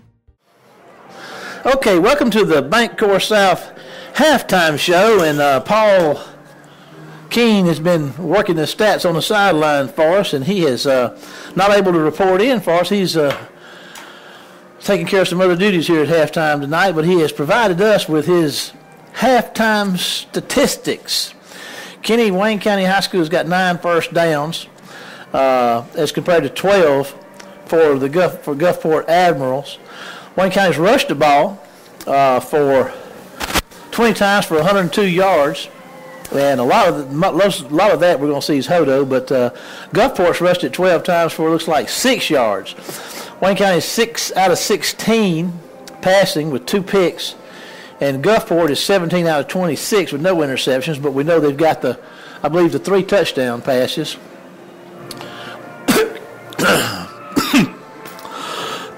Excuse me.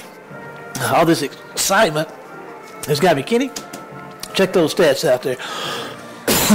All right, let's see. Where did he pick up? 44 yards passing. Hodo 6 of 16. He had about 5 passes in a row that he threw incomplete right before the half. And if I can get over here to a different page here, I'll look and see. He threw 5 passes incomplete, consecutive passes there. We did pick up a first down. Got down as deep as the 28-yard line. There right before the half with about 18 seconds left. Gulfport's had all the success in the first half. Wayne County with 75 return yards, and that's mainly because Gulfport's only punted once, but they kicked off 3 times, or 4 times, 3 times, I guess, actually.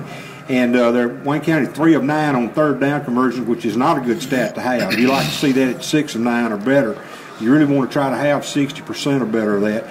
Fourth down conversions 1 of 2. Time of possession, 10 minutes and 49 seconds. The possession is not bad. Gulfport High School with 12 first downs. They've rushed 12 times for 5 yards.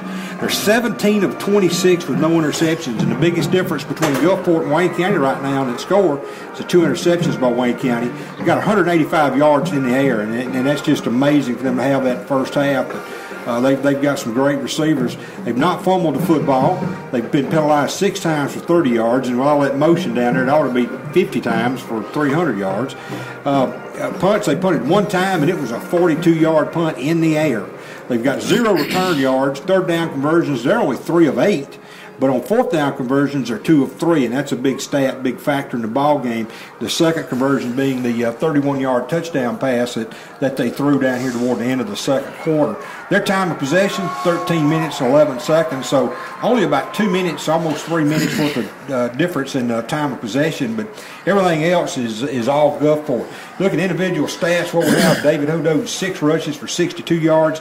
DJ Sims with 11 for 31. Receiving, D. Jarvis Chambers, 2 catches for 26 yards, and Dashawn Philon has 4 catches for 18 yards.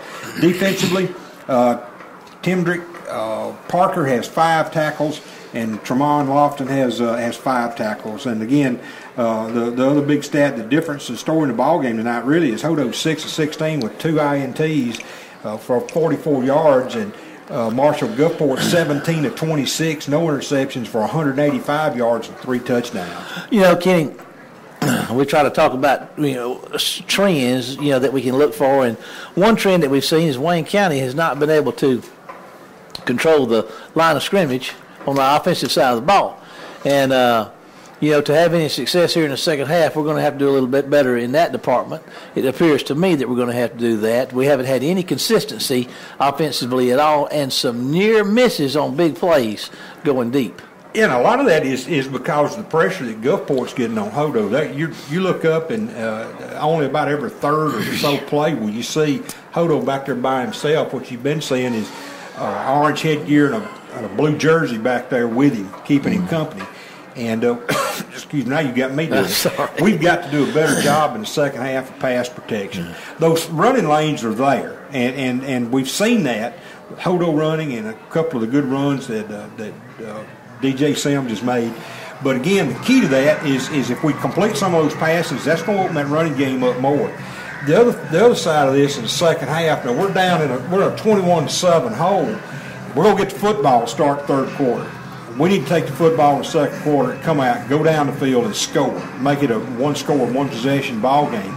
And then at that point, the next series, we're going to have to put pressure. And you saw we started to do a little of that toward the end of the second quarter, middle ways to the end. We were starting to get a little pressure on him, but we've got to keep that up. Third factor is don't jump offside. That defensive front has got to watch football. Now, we talked about Marshall. I'm kind of running on a little bit here. Go. But, their worst field position, starting position, has been their 35-yard line, and they have not had a possession. Let me just see if I can go over it for you. In the first half, they started on their 35. They took it down to the Wayne County 14. We blocked the field goal. Second possession was their 49. And they took it down 51 yards in 6 plays and scored. Their next possession's on the Wayne County 32, 4 plays, 32 yards and scored. Next possession, they get the ball on their 40. We give them a 5-yard penalty, as we've done twice before. They take it down to the 19. Of course, they go over on downs, throw incomplete. Their next possession, they start on the Wayne County 31, following that 5-yard punt. 4 plays, 31 yards. We're down 21-7, and that's been the story. It's all short field, and with a team like Gulfport, you just can't do that. Well, I tell you what, we've looked at the statistics and we've looked at the trends, and they they certainly all add up for Gulfport's favor, which we see. But the interesting thing about it, we got a 14-point ball game, and like you said, the chance to make it a 7-point ball game after the first possession of the second half, that's going to be critical. So we're going to take a break and hear from our friends at Bancorp South as they have brought to us tonight's Bancorp South halftime with our Statistically Speaking, provided by Paul King, and our trends by Kenny Odom. So we'll take a break and be back for the Extreme Sound Security and More third quarter after this commercial. At Chickasaway Door Company, we realize that a garage is not just a place for storage. It's the site for a big Texas Hold'em tournament, even a nursery for your baby.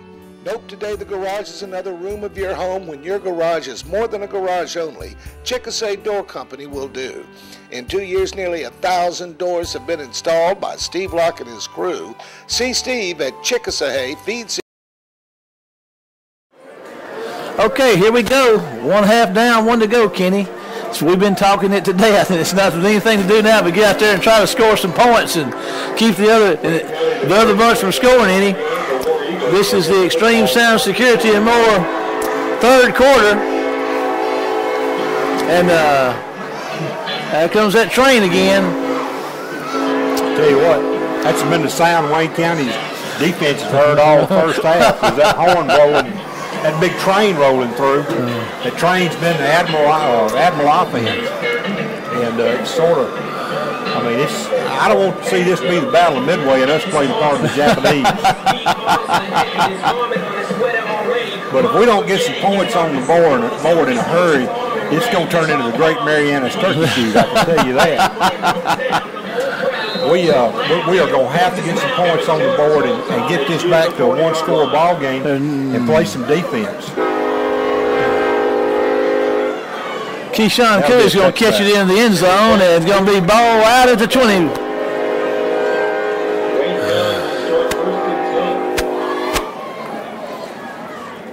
And Wayne County's yet Marshall will have a short field tonight. I mean, I think I was going to look and see what our best field position was. Let's see, 27, 22, 35.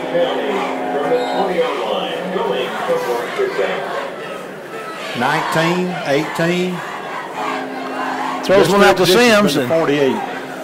He's making folks miss. Going to get out there close to the 30-yard line, Kenny. That's a nice gain. Well, that's a good way to start.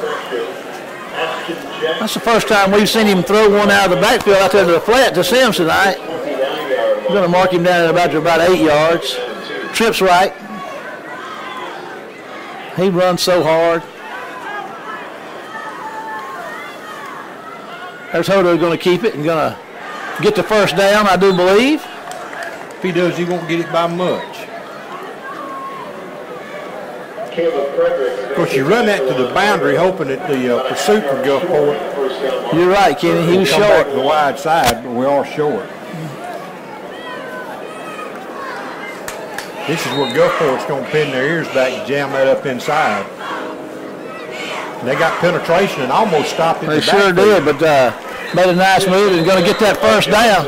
He dodged the train back there in the backfield. What was that you said before the ball game? They hadn't seen me juke or whatever yet. Didn't know he could dodge. Didn't know he could dodge. There you go. He knew he could run, but didn't know he could dodge. He was dodging on that one. He dodged a big bullet. Hodo's going to throw one out there to Sims again. They got the stoppage, got flags to stop it. Illegal procedure in Wayne County.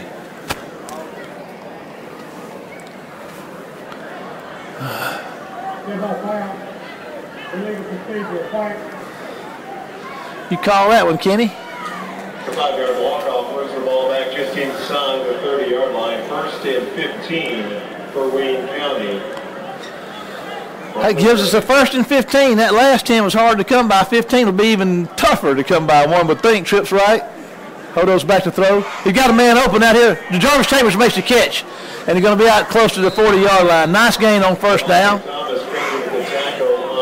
Well, just throw it in the middle of the field between the hashes, and there's a little bubble created in there. The only thing about that is you got to be very, very careful because there's a lot of blue jerseys in there. But 11 yards, that'll make it 2nd and 4, which is a lot better. There's some space out here, too. We've had some people open, hadn't been able to get it to him. There's DJ trying to get on the corner, keeps his balance, Kenny, and just crashes out across the 45-yard line. He has got great balance. He really does. And he exercises a lot because he runs at angles. Well, I stumble like that. I'm usually on my way down. He usually keeps going. 1st and 10, Wayne County. Hodo's looking to throw. Trying to get one across the middle and makes the catch. And look at here. Breaking tackles, running hard, foul line, down inside the 35-yard line. Well, just a good throw, and again, working the middle of the field. They hadn't had a lot of success on the outside, and they're working the middle now. So we'll put the ball on the 34. It's going to be good for 20 yards and a first down. There's a handoff up the middle, and Sims has got room, Kenny, and he's running hard. He's down inside the 30 for a nice gain on first down. Well, that's what, again, we talked about at halftime, is coming out, putting together a drive, getting down the field, and getting back to a one-possession ball game. Marshall, I'm trying to see, is it on the 32 or 33? 7-yard pickup, 2nd and 3. I'll tell you what, DJ worked hard for that. I don't think he got much out of it. He got a loss, but I tell you what, he was a lot of pressure up the middle there. It's going to be a 3rd down for Wayne County.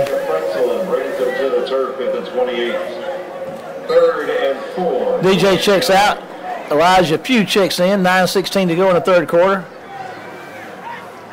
3rd and 4 for Wayne County at the 28-yard line of the Admirals.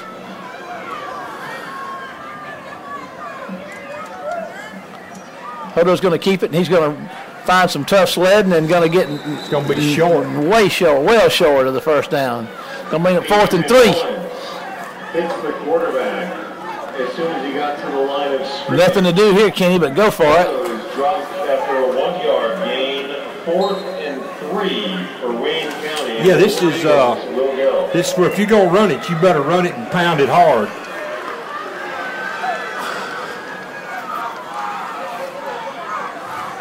It may be that they set up and throw the bubble screen to this side. Going to give it to Elijah, and he's going to try to get on the corner, and he does. First down, Wayne County. Inside the 20-yard line. Big first down. One thing Pugh does, he's quick, he runs hard, and he turns upfield. He will head toward that. He turns it north and south, doesn't he? Wayne County has a first down. This is just what the doctor ordered so far. There he goes again, running hard, Kenny. Fighting inside, down to about the 15-yard line. Elijah Pugh, the ball. Well, he's going to pick up a good 4 yards. You can get 4 yards of carry, you can move the ball down the field. Yes, you can. We got a timeout, so we're going to stay with the action here. I'm going to talk to you a little bit about Ray Lofton and crew down there at 711 Station Street. And we got Paul Keene. Let's see what Paul Keene's got for us. What you got, Paul? Marshall, as crazy as this sounds, after about the first 2 snaps on this drive, Coach Jay Blackledge hollered at the ball boys to quit changing the ball out after every play because the officials, Will Mason asked why it was taking the officials so long to set the ball and it was slowing down the offense. Well, all of a sudden, Jay figured it out after the officials said, we're swapping the ball out every play. He told the ball boys to quit doing it, and you're seeing the results with this hurry-up offense. It looks like they're getting in the rhythm. Paul, that's a great observation. We'd have never seen that. We appreciate you sharing that with us. That's Keene from the sideline bringing it on home, Kenny. That's a handy little bit of information to have right there. That's why we paid the big money. The master strategist. The master strategist. Quit changing the ball out. And I'll tell you, this is so far. Well, as silly as that sounds, it makes a lot of sense because if they're waiting on the football, it's taking them longer to set the ball up. And it's not raining.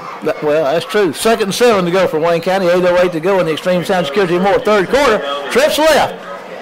Elijah's in the slot over here to the right. He's going downfield. Lodo's looking left. Comes across the middle to Cortland. Sims picked off in the 5-yard line, Kenny. He was trying to get it to Cortland. And that's the 3rd pick of the night. That's a heartbreaker right there. Wayne County was doing just what they needed to do. Got down there in the red zone and turned the ball over.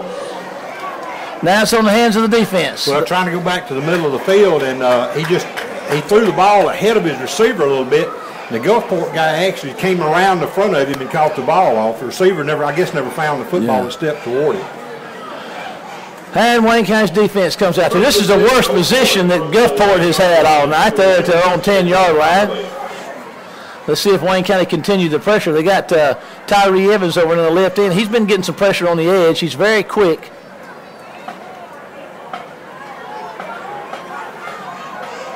And Wayne County did a better job watching the snap that time, and they're going to get back there and tackle him for a loss, Kenny. He's going to lose about a yard. Put him on the 9. Ollie's helmet comes off. He has to check out. Larry Carter, 59, checks in. It's just hard for me to see how a chin strap with 2 fasteners on it, or 4 counting, we count both sides, can come off. Yes, and they do all the time. It's amazing. It's an impact sport. Benito's rushing off the edge, and quarterback's looking, going downfield. A lot of pushing and shoving going on. Keyshawn almost gets a pick right there. It's going to be 3rd and 11. Knocked away. Coverage on the play was Ryan. I'll tell you what, a stop right here would do great for Wayne County's defensive swag, if you will. They need a stop right now. Got Ollie back in after he got his headgear tied. I'm not sure I wouldn't use a set of wood screws and a cordless drill. Batting it down. From the 10-yard line. We got a 4-man front, Marshall, and middle linebacker. Everybody else is out in coverage, as they well need to be.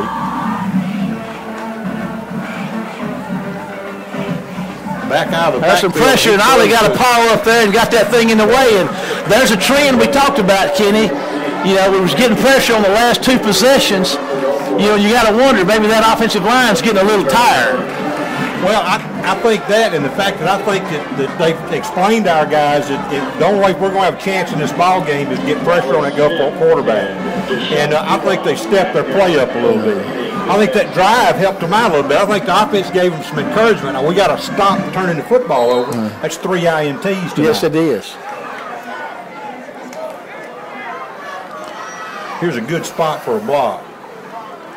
This kid can really put a foot in it. That's a good snap, and they get some pressure on him, and he gets a nice punt away, and Fylon's going to move up on it and make the catch at the 40, try to find somewhere to go, turns upfield, dancing. Here he goes, Kenny. Can he get on the corner? Here he goes. He's at the 30. Got folks blocking for him. He's at the 20. First down, Wayne County. No flags. Things are getting exciting, Kenny. Well, that was actually a Gulfport Admiral on the far side of the field. 31-yard punt. And a big help with that return. He caught it around the 42 and circling around. We got a Gulfport player down, Marshall. Got a little cramping going on. While we're attending to him, we're going to stay here and talk about the extreme sound security and more down at 711 Station Street. Some of the things that Ray Lofton and his crew can do for you. They handle all types of guns and ammo and scopes down there, including Class 3 silencers and fully automatic weapons. They're an elite archery dealer where they sell bows, arrows, and all accessories, and they have a great selection of used bows as well. They do truck accessories, winches, toolboxes, side step bars, etc. You can also ship your UPS packages out of Extreme Sound Security and more, and they do accept drop-offs. They do car audio sales and professional installation products where they install in boats, ATVs, and UTVs. That's all we got time to share right now. We'll come back with some of the other things that they do at Extreme Sound Security and more after this next few War Eagle plays. 6:55 to go in the third. Wayne County's got trips left. The Jarvis Chambers is right there. It's a handoff to DJ, making one miss, but it's not enough as they recoup and tackle him for maybe a minimal, if any, gain, Kenny. He picked up maybe a yard. First hit by Chris Johnson. 3 other Admirals then brought him down. Number 2 is a big monster of a kid for Gulfport. He's a 6'1", 275-pounder. He's been a force out there tonight. He was on that stop. Yeah, their defensive front is good. They really are.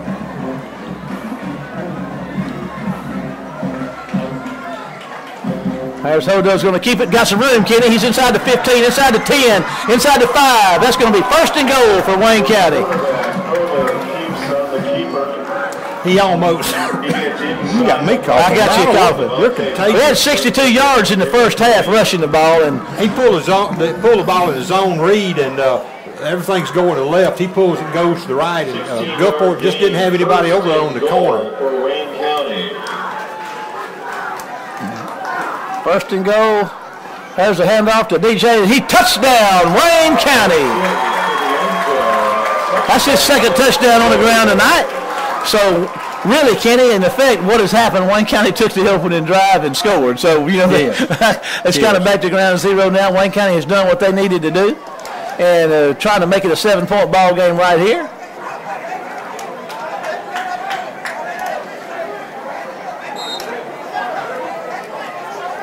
And we need this extra point.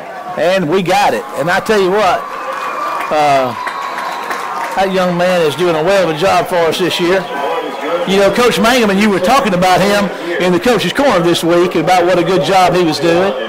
And, you know, we got a good snap. Palmer got the good snap. Reggie's got the good hands for the good hold. And he's just done a whale of a job kicking that thing. And has been busy. He's been busy, his Brandon McCary, all year long because we scored a lot of points. He's kicked off a lot of times and kicked a lot of extra points. Well, he has. And I tell you what, get down to him up close. He's not the most statuesque youngster that you'll see. Well, let's see what we got him listed at here. 5'5", 125. So he's a little on the small side. That's being generous. But he's got a big foot. Yes, he does. I tell you what, and when you're that size, you got to have a pretty big heart thumping inside your chest to get out there and play with these guys. Yes, you do. Because I'm going to tell you, the first guy they're going to pick on kick coverages and stuff somebody's going to find the kicker and hit him. And trying to pick it up. Trying to get on the edge out there, and they're going to get him out there at about the 34-yard line.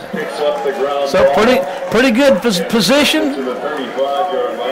It's about where I think you said was their average starting position or so, about the 35. So let's see if Wayne County's got another 3 and out in them, Kenny. Well, I'm going to tell you, hopefully the momentum has swung here. Now, they're caught timeout, I think, Marshall. Well, as they have timeout, we'll continue with the Extreme Sound Security and More offering here. We're picking up with the coolers, they sell, K2 coolers and Pelican coolers. They do computer sales and service, virus removal, hard drive replacement, laptop screen replacement, etc. With 5 minutes, 55 seconds. Another thing they do is they work on iPad and iPad Repair Center, and they work on iPhones and fix cracked screens. And that's a pretty big deal because I see these things all over the place with cracked screens. They can fix those for you. They do security camera sales installation, CB radio and accessories. I remember back in the day when I used to have the old CB radio. I hadn't had one in a while, but if you need one, Ray can hook you up. They buy and sell, they buy gold and used guns, and they sell window tint for your home and car. So when you talk about Extreme Sound Security and More, there's a lot of more at 711 Station Street that Ray and his crew can offer you, Kenny. If Ray doesn't have it and he can't get it, you really don't need it. That's what I'm talking about. And I see what Wayne County needs right now is a 3 and out and the ball back in the hands of the... We're going to see Ray and give us that. That's right. Okay, here we go. 5:54 to go with the Extreme Sound Security and More. Third quarter, Wayne County on defense.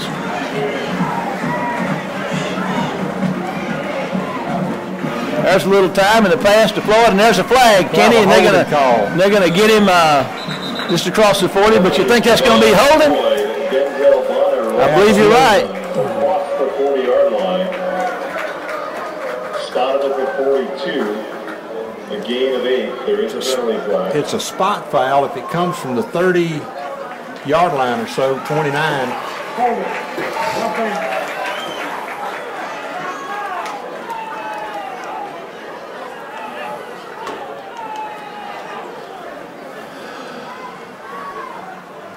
Should put the ball back around to 20. Oh, yeah. That's a big one. Holding call negates the 8-yard pickup, and instead the ball is marched back to the 19-yard. 4-man front for Wayne County.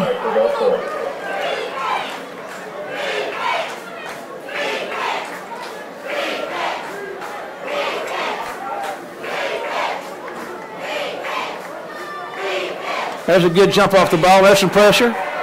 You'll throw one, but look at that. That's just we don't have nice execution. Great speed as he's across the 45, close to midfield. Takes the swing pass from Thad Miller and dashes across the... Man, you have a chance to get them pinned back. They got a 1st and 25, and you give them a completion out of the backfield. We didn't have a linebacker in sight over there. Somebody should have picked him up. Puts the ball out around the 48. That's a 28-yard gain.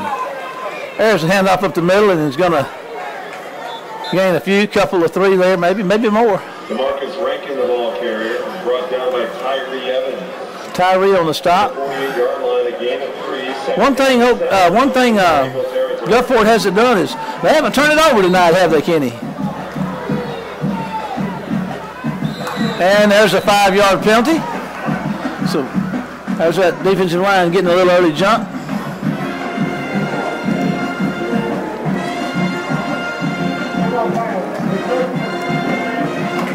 That's going to make it 2nd and short.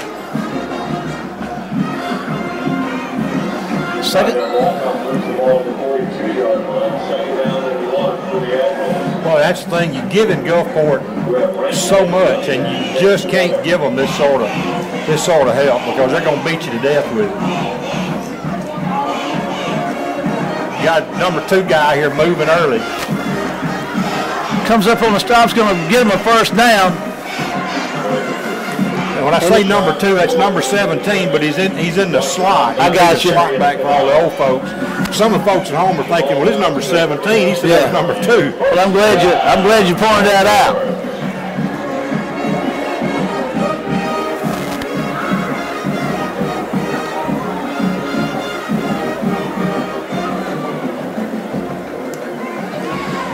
Gulfport always seems to have somebody in the right place to make the play.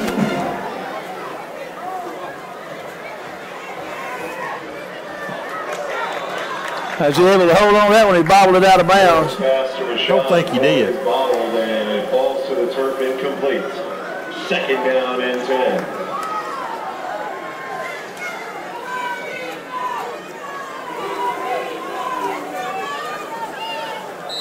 Poe, Hogan, Bonner, linebackers. Go ahead, Kenny. No, I was just going to say, Wayne County's getting a little more pressure on him. And he's having to make his throws a little quicker than he was in the first half.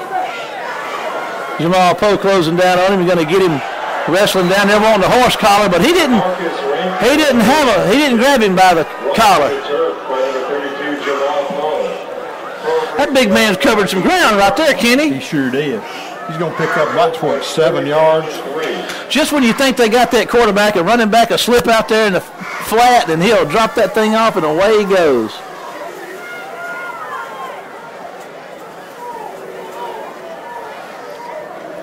He's telling him cover 4.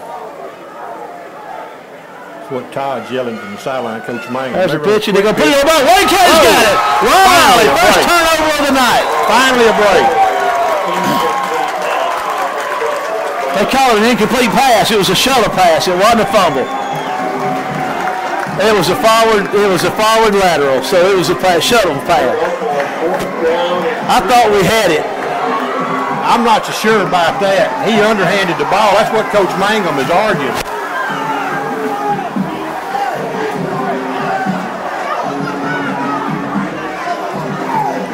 And Coach Mangum's right.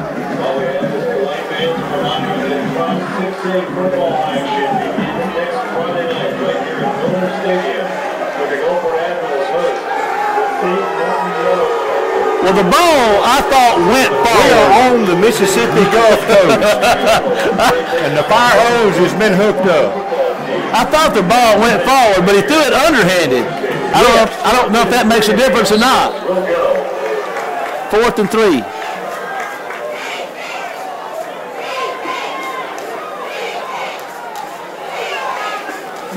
Yeah, the ball definitely went forward. There's pressure. He does it. Did they throw the flag? Got a hold. We got Paul. What you got for us? This ought to be good. Marshall, even though the Gulfport quarterback tossed it with both hands underhanded, laterally or straight across, instead of being a fumble, the officials ruled that that was a forward pass and it was incomplete. Yeah, we thought the ball went forward, but the deal is it was underhanded with both hands forward. That makes it a fumble, right? Well, last time I checked, yes. Sadly, whenever you get close to the Gulf Coast, Sounds like you're on the same page as Kenny up here, Paul. We appreciate that. Thanks so much. Well, maybe the official. They got a penalty for something. I thought it was a hold. It's a 10-yard penalty. It's a spot foul.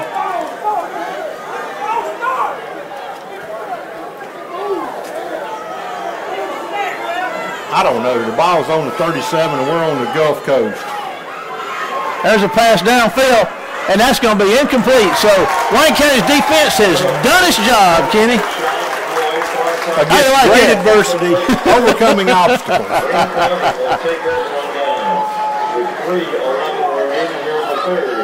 And the ball goes over on down. Well, Wayne County. I'm not sure what the 5-yard penalty was for. I don't know if it was illegal shift. It looked like a hold because the flag was thrown during the course of the play and the blocking. And I saw a white jersey that looked like it had about another 3 yards of fabric added to it. On the Gulf Coast, that's not a hold. There's Elijah Pugh running ball. Make it easy for some room, Kenny. He's at the 50. They're going to drag him down from behind, but a first down, Wayne County. Tell you what, he hits that corner, turns upfield. He's tough to catch. It's going to put it on the Gulfport 48. 13, 15 yards. 2:56 to go in the Extreme Sound Security Moore third quarter. Wayne County wants to get down here and tie this thing up. They're 48 yards away from pay dirt here with a 1st and 10. Sims is in the backfield. Hodo's going to hand it to him. And here he goes, running hard. But they're going to stop him at about the 44. But they won't give him that spot, I don't think. We'll see. 4-yard gain, Kenny.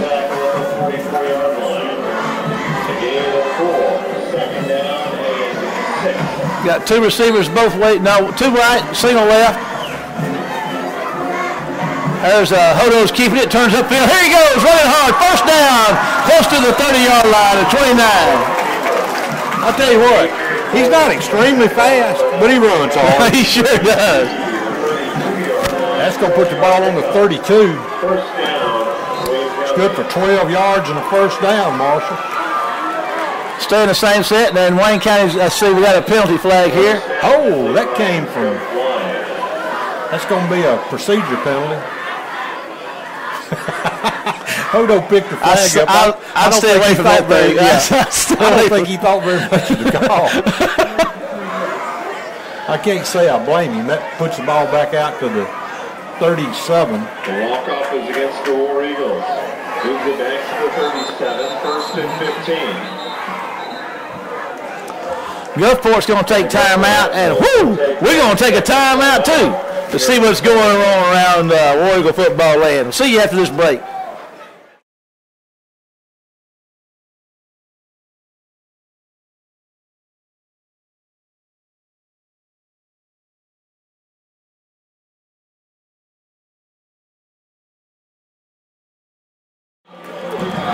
Well, Kenny, Wayne County has scored,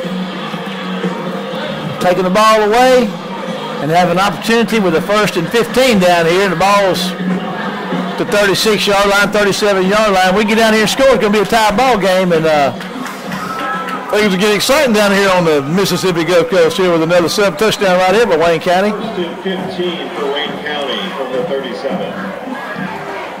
There's DJ going to try to get uphill with it. He moves outside, got to go north, Kenny, like you said, and finally he does, and going to get about 4 maybe, 3 or 4. Like the old Auburn student body left, student body right. That's what Georgia and Auburn used to be famous for back 20 years ago. We just had everybody moving to the wide side of the field, and DJ looking for a spot. Defense did a good job of stringing it out. Give them credit. Hodo's going to fire one. Cortland Sims makes the catch, and he's running hard, and he's going to drag folks down inside the 15-yard line. Well, I'll tell you what.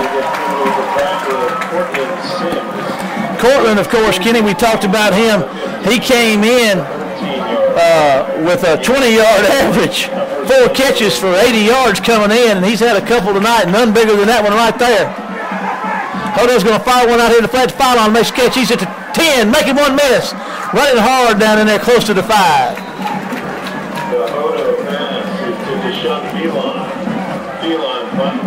1:13 to go in the Extreme Sound Security and More third quarter. We got an injured player on the field. So we're going to take a break and be back after this commercial.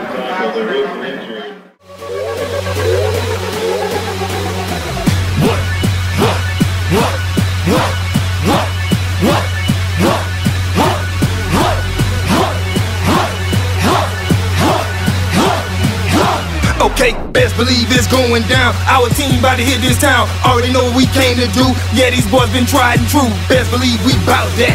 Best believe we in here. I'm sorry y'all didn't get the memo, cause this right here is our year. Can you hear the sirens? You better heed the warning. Chief meteorologist, tornadic storms are coming. It's safe to seek shelter. Get out this stormy weather. We put in work all off season. We on another level. Offense is lights out. Defense is lights out. Coach. Okay, we got Paul King from the sideline. Paul, what you got? Well, now you can see him now that he's gotten up. Deshaun Phelan just cramping up. But Marshall, the whole attitude on this sideline has changed since they really got to get into the hurry-up offense. It's amazing how little changes, like telling the ball boy to quit giving the referee a new ball every play, what a difference that can make. Sometimes little things make the difference. That certainly seems to have done it tonight. Thanks, Paul. 1 minute, 8 seconds remaining here in the third. 2nd and 2 for the War Eagles. There's a crash up the middle. I couldn't see what he was able to accomplish, Kenny, but he got a little something. 54 seconds to go in the third quarter. 3rd and 1 for the War Eagles. Ball's at about the 5. Hand it to DJ. You got made it happen on second effort, Kenny. Yeah. If they give him the spot, I believe he got it.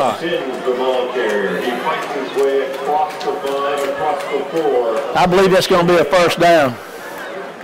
For a first down.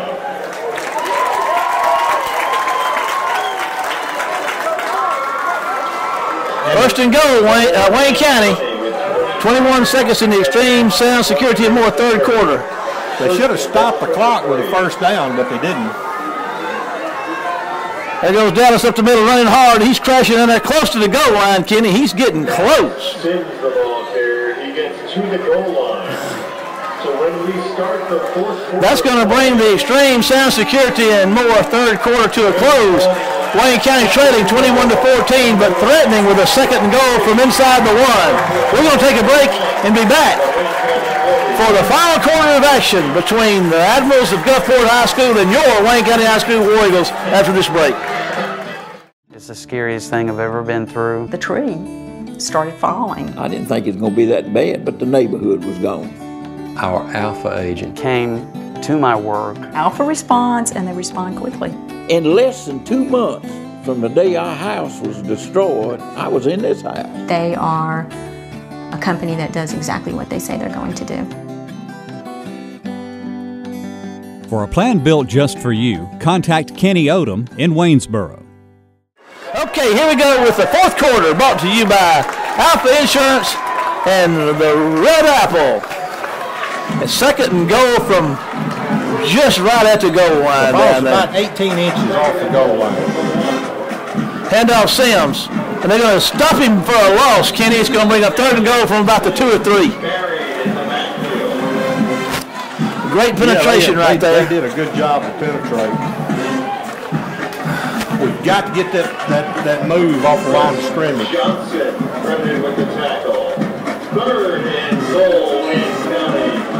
They lost a yard on that one. Big play of the game right here, Gulfport game. Hodo's keeping it rolling right. Oh! I don't know, is that a fumble or they're going to call that a... That could have almost been called a fumble. They're going to call it intentional grounding. The call against the War Eagles. It'll be a loss of down. Either way, it's third down. Yeah. We're going to try a field goal here, or Reggie Stewart's checking in at quarterback.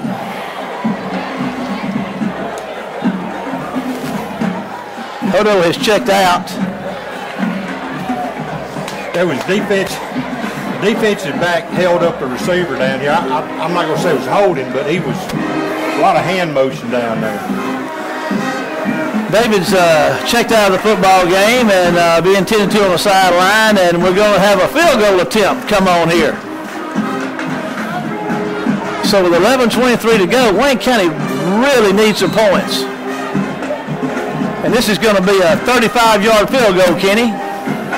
He's got one field goal on the year, and he's been having some pretty good leg. This is a good snap. Kick is up. Kenny. It's good. He got him a 35-yarder, Kenny. 17-21. You got to hold that.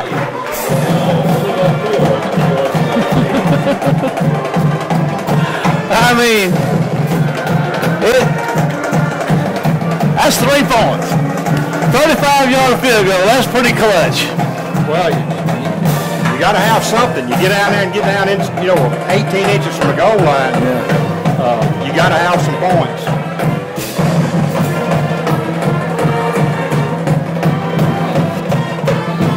Wayne County has scored 10 points in the second half.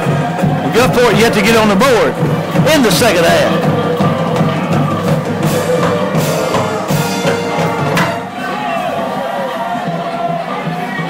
You just can't say enough about the snap. Palmer snap, the hole by Reggie Stewart, and then the kick by McCarty. Just a great effort there.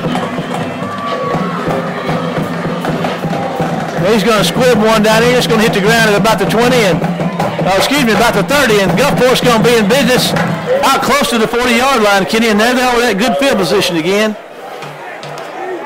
And well, now this is where your defense has got to step up again. Wayne County's defense up. Parker and Bonner and Cooley and Roberts and Pinnell and Lofton, Ollie, Evans, White, and Jones. That's your defense for Wayne County, and let's see what they can do with this Admiral offense. The trend has been going Wayne County defense's way. Let's see if they can keep the pressure on him, Kenny. There's a toss, and it goes through the hands of the receiver, but good pressure. They're back there pressuring that quarterback, and that's an incomplete pass. Well, I think he was looking to get hit and took his eyes off the football, but it was right to him. You couldn't ask for a better throw.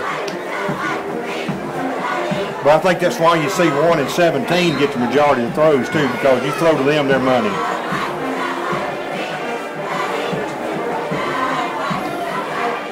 There's a quick release of the catch out there. It's going to be short of the first down. That's coverage by Parker and Bonner out there. And Floyd has come up with a sore leg and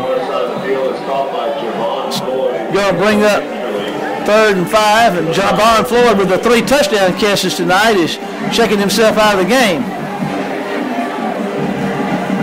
But don't let that fool you. Gulfport's got plenty of weapons to go around. He's leaving on his own power. That's a good thing. The great athlete is he. Big play right here, 3rd down, Kenny. I doubt they'll be going for it on 4th here if Wayne County can hold them. I don't know. We're on the Gulf Coast. Anything's possible. 4-man front for Wayne County.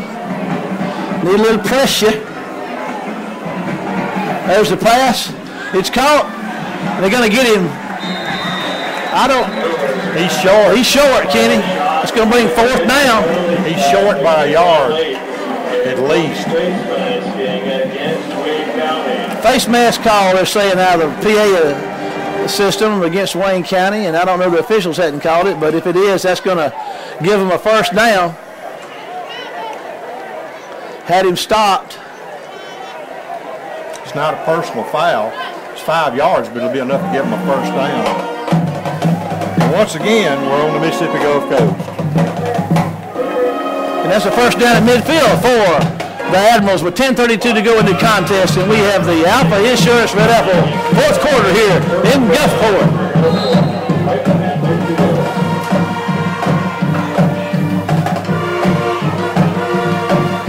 Floyd's back in, number 1. He's checked in. He's okay for the Admirals. There's some pressure. Evans is after him. Evans got after him, and Ollie got after him, and they missed him, and he's off to the races, Kenny. Quan Rice after him, and there's a big hit. But he gets 2 yards and a 1st down. You got to give Miller credit. He dodged a couple of bullets back there. Had a 9-yard gain.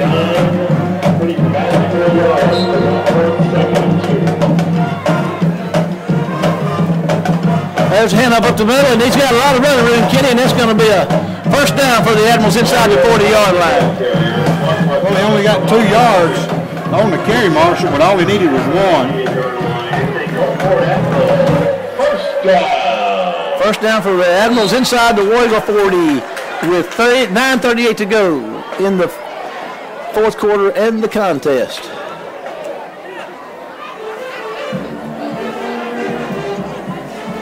Man, we are overdue for a pass interception or a fumble or something there.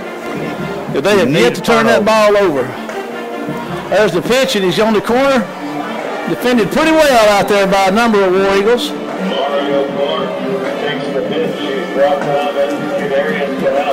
Pinnell out there.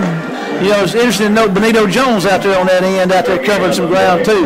No gain, 2nd and 10, 9:02 in the Alpha Insurance Red Apple 4th quarter here in Gulfport, Mississippi.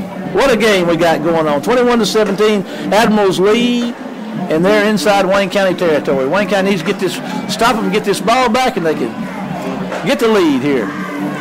But it's defense first Back to throw. There's some pressure. Pass downfield, wide open. And Keyshawn Cooley is going to make the stop down there. But they had a little pressure, but he was wide open, Kenny. How much you can say about that? 20-yard line. First down, Gulfport. 16-yard pitch and catch.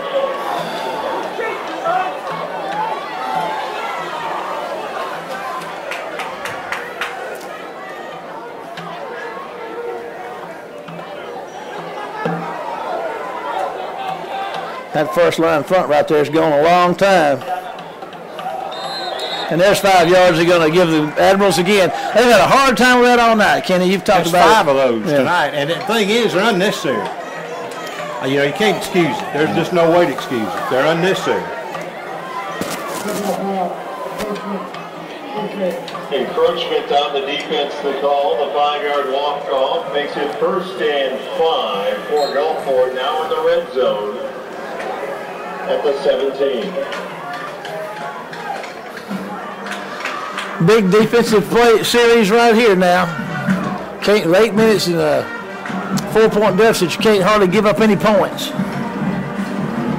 Benito Jones had good pressure and a completion out there, and they're going to tackle him at about the 15-yard line. Give him 6 or 7 yards on the play. No, he picked up. Oh, I'm sorry. Yards. That's right. I'm sorry. I didn't make an allowance for the penalty there on first down.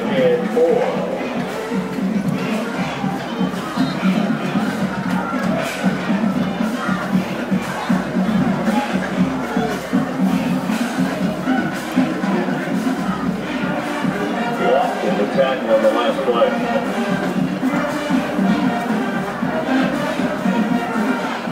There's some pressure and a big jailbreak back there. And that may be 98, Quindarius Bibbins on the tackle.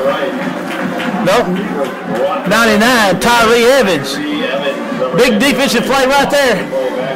Boy, that's huge. That puts it back out to 24. It's a loss of 8 yards.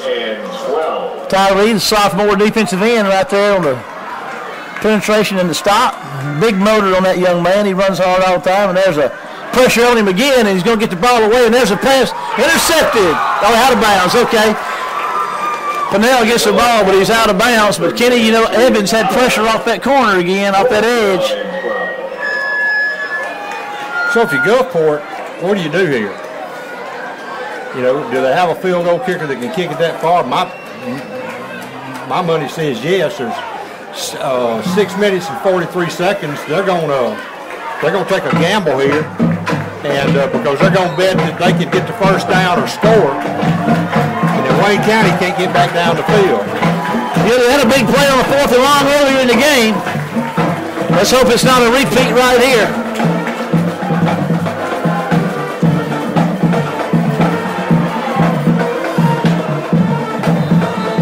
He's short of the first down.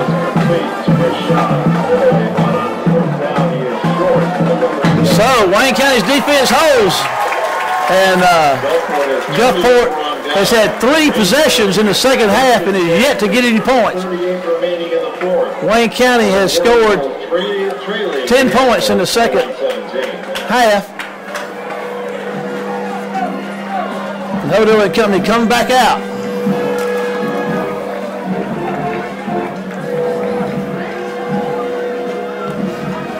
Let's see what we got. Well, this will be the drive of the game here. You got 6 minutes, 38 seconds, and you got the ball on your own 15-yard line. First down from the 16. Elijah Pughes in the backfield. He's going to throw it to Cortland Sims. He's going to make the catch, and he's going to run hard like he does, Kenny. And he's out for a first down for Wayne County. Sims on the reception, brought down by Devontae. Going to find out what you made out of. Sims 200 plus. He's a load to tackle, isn't he? He is. Puts the ball out at the 26, needed 10 and got 10.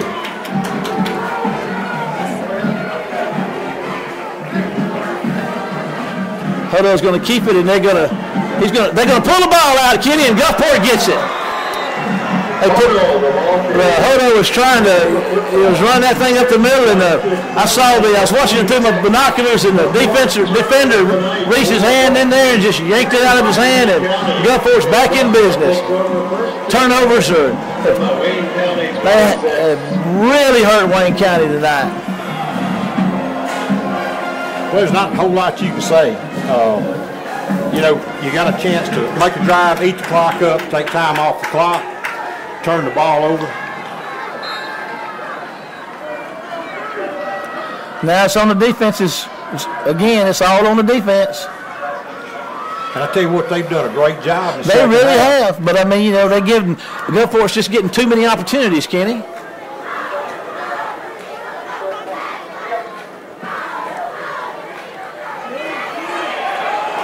Benito Jones giving chase.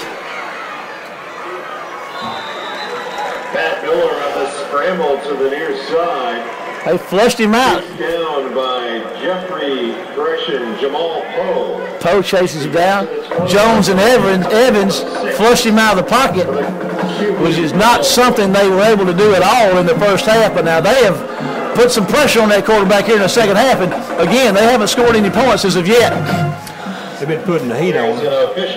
We're going to take a time out to hear from our friends at Alpha Insurance and be back with more play here at Gulfport after this commercial. I guarantee you, Coach Davis is not happy with them offside penalties because that's his group.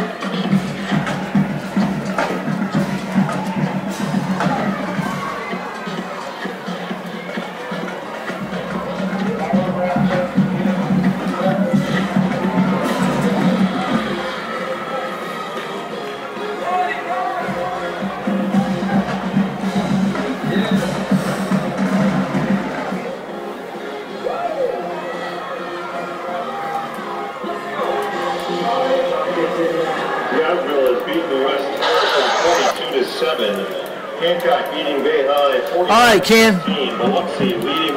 And we're back.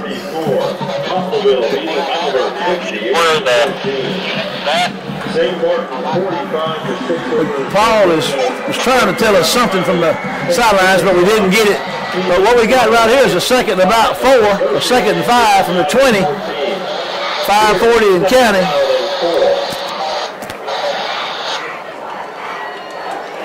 Wayne County's defense is back against the wall with the turnover. There's pressure, and the throw to Floyd. That's 4 touchdown catches by Floyd tonight. He'll make the Clarion Ledger Player of the Week. Yeah. And we had pressure on him, just didn't have coverage. Well, again, turnovers. That's 21 points off of turnovers, and the other off of a 2-yard punt, a 5-yard punt. So, which makes it easy on me. I just got to copy down the same 2 guys' number. It makes it, you know, Wayne County's defense, bless their hearts, they have played hard.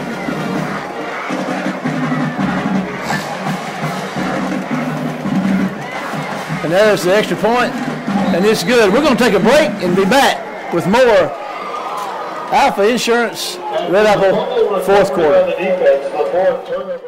The Scoreboard is the only sports and entertainment restaurant in Waynesboro and surrounding towns. Our arcade has over 20 gaming machines, pool tables, and so much more. Our menu has appetizers, burgers, salads, po' boys, steaks, the best in town. Book your child's birthday party or event in our large, spacious upstairs hall. It's football season. Come watch your favorite college or NFL team on one of our large screen TVs. Fun for the entire family. The Scoreboard on Azalea in Waynesboro. Okay, here we are back. Gulfport has got their first points of the second half, and it came at a critical time as they've gone up now by a score of 28-17. Wayne County had it in, had them a one-score ball game there, but let it slip away from them with the turnovers. And Gulfport has taken advantage of all three Wayne County turnovers tonight. 2 interceptions, 2 Hodo picks, and a fumble. Hodo fumbled the ball down there on the last possession. Had it ripped out of his hands. So, and you got to credit the defense for that too. They're playing, they're doing what they're supposed to be doing, and that's taking the ball away from Wayne County. There's the return man. That's Pinnell, who can really run. And he's trying to get on the corner, and he gets across the 40, and he's got a nice return, and they're going to spot him out here about the, I don't know where they've got him, close to the midfield. That's a nice return by Pinnell.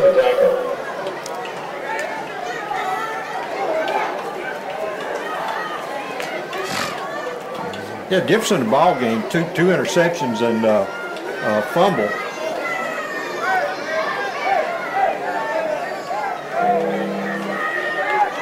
But you know, we talk about it over and over and over. You know, turning that ball over, you just can't win turning it over. Of course, this one's not over yet. You know, it's 5:15 to go, and Wayne County's got the ball. And look at this, Kenny.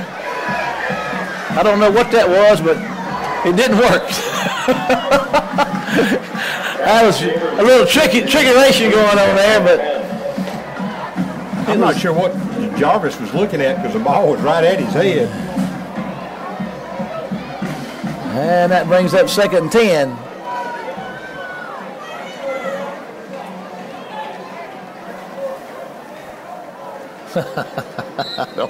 I don't quite know what to say about that. Hodo's looking to throw. Going to fire one across the middle, foul on, makes the catch. Here he goes, Kenny. Cuts back upfield, going to get a first down inside the 40-yard line. And what you saw him do is as soon as he got into traffic, put both hands, yes, he just did. wrapped that ball up. You know, he had the first catch against Quitman, and he fumbled it, and the first catch against Hattiesburg he fumbled, and he's learning how to wrap up. You see, that's coaching, and he's making progress. Hodo's looking to throw, and they're going to stop the play there. Throw the flag. That'll be against Wayne County, I'm sure. Procedure call. You were right, Kenny. That is against the War Eagles. Going to back them up 5. So 1st and 15. I'm telling you, number 78 or 79 for Gulfport, his shadow weighs 15 pounds. He's a big one, isn't he? He's a big one.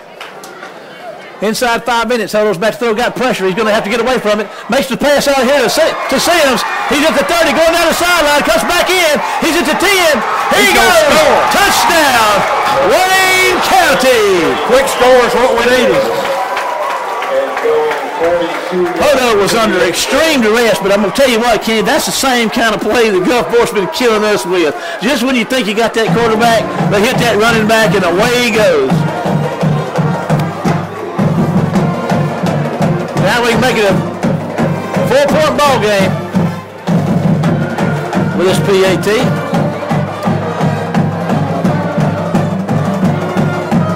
Up. Kick is good. Got the quick strike. Wayne County's back in this thing.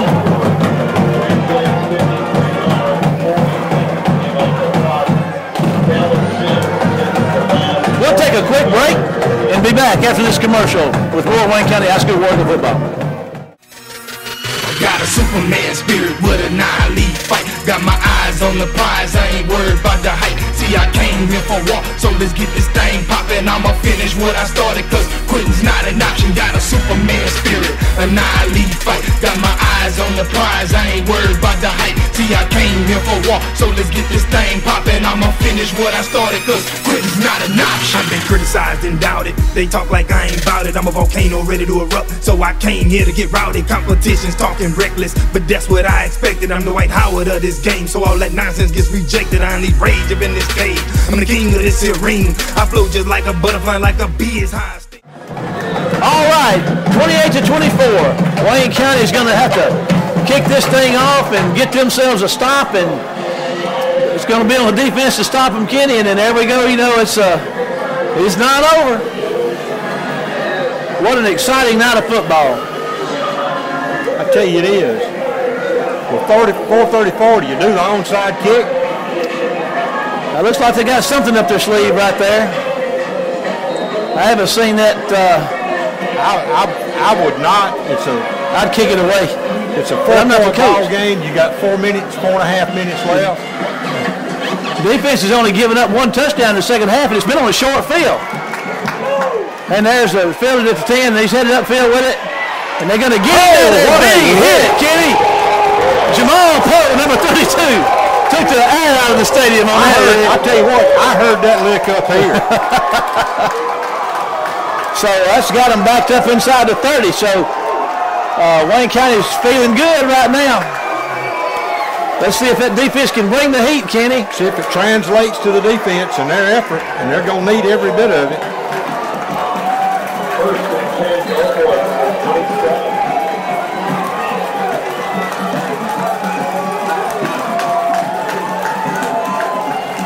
What a good football game. Exciting football game. There's pressure. It's batted. Big thing is that stops the clock. I couldn't see who got their hand on it. Benito Jones. That's right, Kenny. It does stop the clock.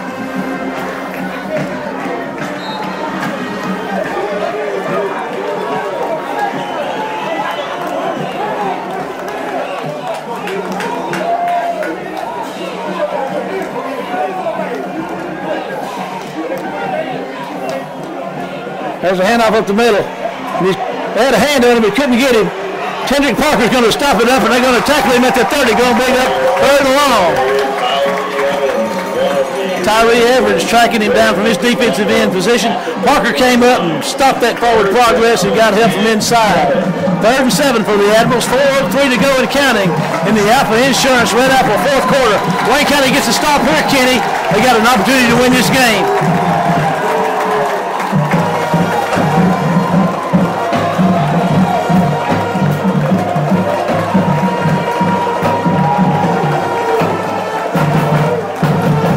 There's the pressure. Got him running. And they're going to sack him down. Benito Jones sacks him back inside the 20. Hey, what can you say about that Wayne County defense? What can you say about Jones? Blocked the last pass down, makes the sack. Sophomore is asserting himself here tonight. Last week it was Ron Raleigh, and tonight Benito stepping up. Tell you what, that was a heck of a play. That's going to put the ball about, what, the 17-yard line, 18-yard line? 17. That's a loss, Marshall, of 23 yards. What a great defensive play by the War Eagles. And they've been doing it all. I mean, this second half, they have really been a different defensive football team. They started putting pressure on the last 2 possessions of the first half that we talked about, Kenny, and they have carried this thing over. We got a timeout. We're gonna take a timeout and be back with more of the Alpha Insurance Red Apple.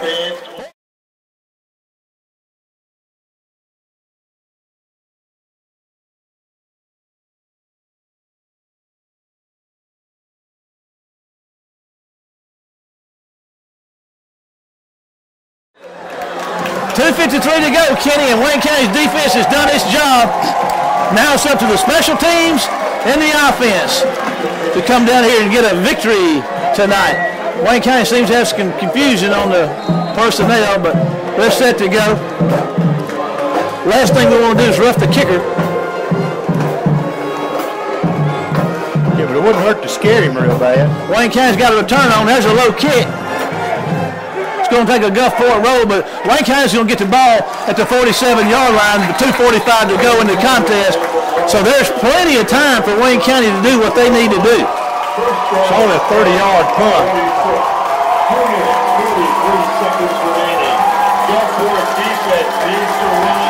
This is why you line up in practice.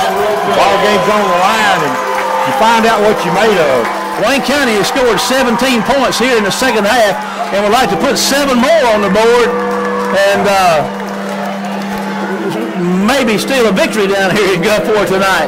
They have really come out and played hard in this second half. There's Dallas Sims running hard, Kenny, and they're going to drag him down after a nice game on first down. Well, somebody grabbed him a little high because I saw his headgear come around. No call. Within 3 yards, 2:30 to go. Sims checks out a little left and a little bit. Elijah Pugh checks in, gets the play from Hodo, and they're ready to go. There goes Elijah Sims. He's got some room. Running hard, and he's got a first down inside the 35-yard line. Wayne County's offensive line is starting to assert themselves a little bit. Yeah, he's doing a good job of cutting off his blocks and running to daylight.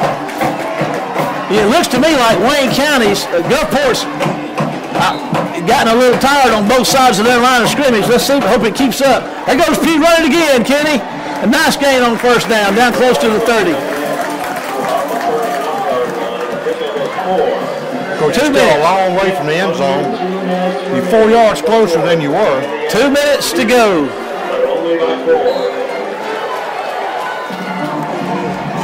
Hodo's going to fire one out there. Colton Sims makes the catch.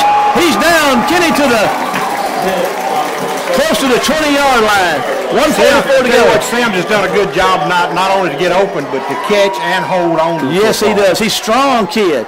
Ball's on the 21. That's a gain of 11 in the first down. 1:44 to go in the contest. Wayne County threatening to take the lead here for the first time tonight. There's a handoff to Pugh, and he's going to stumble hard and run close down there to the 20. They blew that dead. Let's see here. He's going to be down. Hamilton Hudson checks in. Dexter Daniels' helmet came off, number 71. Hamilton checks in to fill in for him. Hamilton's a big sophomore offensive lineman. 2nd and 10 for Wayne County. 1:15 to go in the contest, Kenny. This is it right here. I mean, the next few plays are going to tell the tale. 2 receivers both ways for Hodo. They got plenty of time on 25-second clock. He's looking to throw. Fires one to the end zone. Oh, just over the hands. Foul line across the middle. 3rd and 10, Kenny. 54 seconds to go in the contest. Well, what you got to think about here is not necessarily going to the end zone. Great if you can, but you need to get yourself in position to get that first down. You got 2 plays to get that first down and 45 seconds on the clock.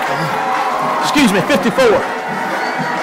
We've got all 3 of our timeouts left, so there's no need to worry or panic as far as time clock management goes.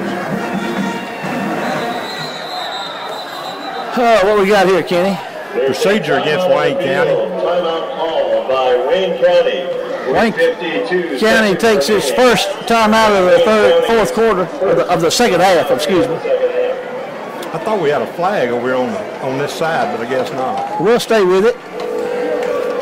We've got the Alpha Insurance right out the fourth quarter. About the clock. We got 3rd and 10 to 21, Kenny. 52 seconds to go and 2 timeouts left. There's plenty of time to do what we need to do.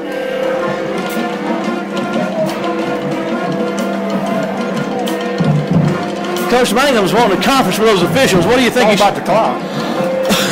They ran some time off on that incompletion or whatever. Wayne County's band is bringing it out here now down here. Wayne County's fans are on their feet. Looks like Gulfport fans are on their feet. I'm on my feet. Let's hope Wayne County's offense puts that Gulfport defense on its back and gets 7 points. 1 play at a time. Coach Mangum is still out there on the field. And we've said before, we're on the Mississippi Gulf Coast. As they begin reaching play against the St. Martin Yellow Jackets. We hope you and all of your friends will turn out the builder for the Gulfport Admirals and the St. Martin Yellow Jackets next Friday night here at Mother Stadium. What a high school football game. Of course, now you can bet that the Gulfport coaching staff is going to disagree, but if somebody's keeping the time on the field as they should be able to look at what the time the official's keeping and match it to the clock. You know, we want to say this. There are officials running the clock in the booth. Yes. These are not local folks. That's correct. Running the clock.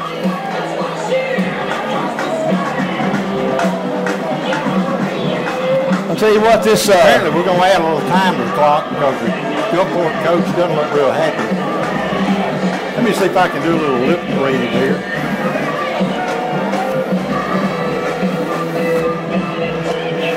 They're going to add, I think, 4 seconds to the clock.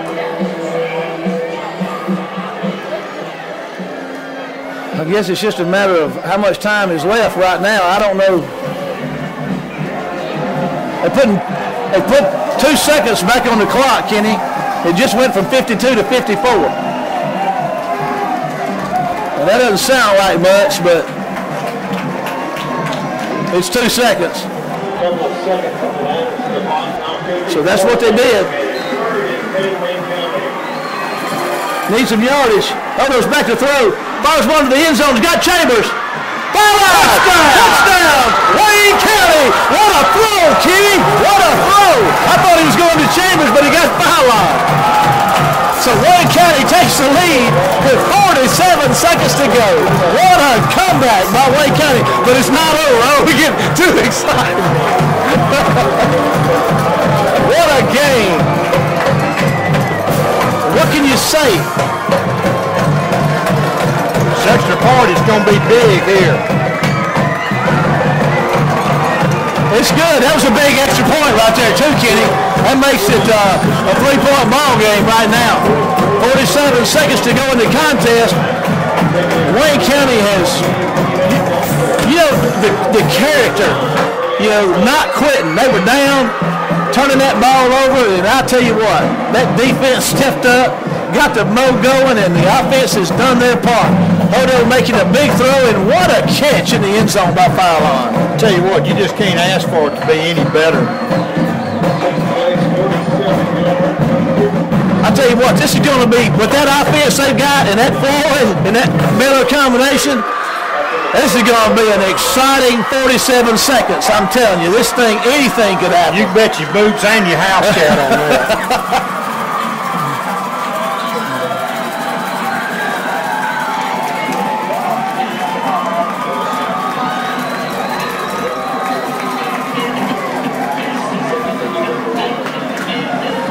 There's the kick, and it's going to be squibbed around there. It's going to be reeled in at the 30. There's some pressure, and they get him.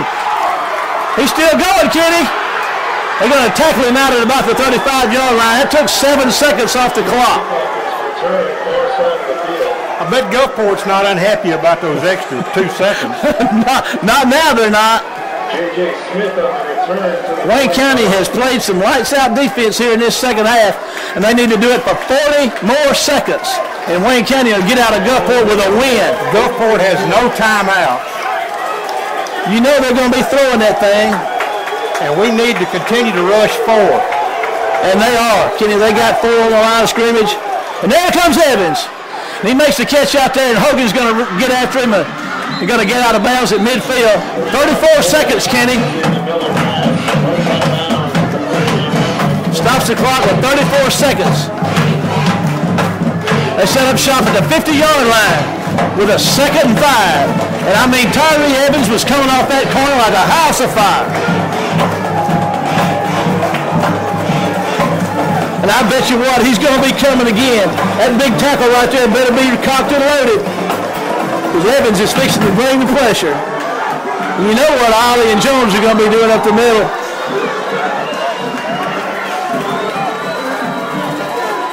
There's a pass. Ford makes the catch, and they're going to tackle him. I don't know. It's going to be right at the first down. It's going to be a first down. 25 seconds to go in the contest, Kenny.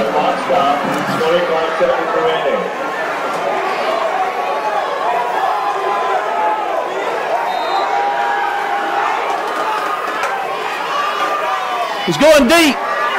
Kendrick Parker is down there in coverage, and that stops the clock with 18 seconds. 2nd and 10 from the 44-yard line. They sack this quarterback. This game's about over. If they could just sack him.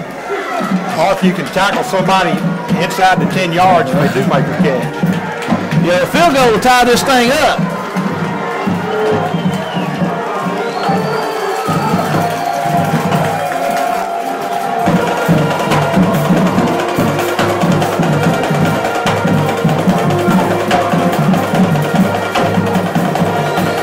There's a pass. Makes a catch, Kenny. Oh, my goodness. Touchdown. Oh, my goodness. What a comeback by both teams. What can you say about that? What can you say? What a comeback by 17. Yeah. Well, I'm not sure. I'm not sure. That's a heartbreaker right there now. Oh, that is.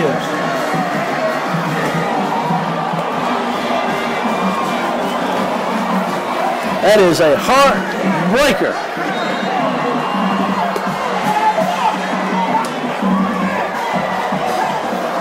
I thought we had that one. We got to him just as you released the football. Thought we had that one. Extra point is good. The score now is Gulfport 35 and Wayne County 31. For the 5th time tonight, a Floyd has gotten to the end zone. For the first time, it's Rashad Floyd, and it's the touchdown to give Gulfport the lead with 9 seconds remaining. I don't know. I'm kind of out of breath and out of words. Well, you got to take your hat off to them. They did what they needed to do. Yeah. We had a chance to make a tackle and tackle him short. Couldn't do it. Hit him just as you released the football. Yeah. But hey, you got to give Miller credit. He hung in there. Yes, he did. The ball on yes, the money he did. where he needed to put it.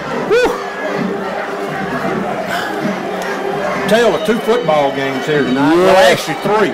Yeah. Gulfport's in the first half. We own the third and half, the fourth, and then they 3/4 the fourth, and they own the last 18 seconds.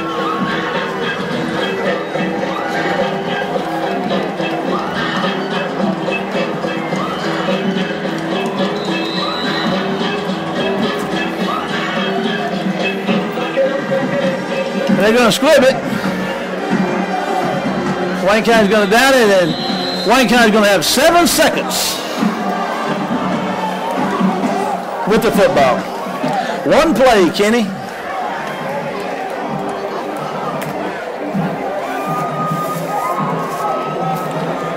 Wayne County has 2 timeouts remaining.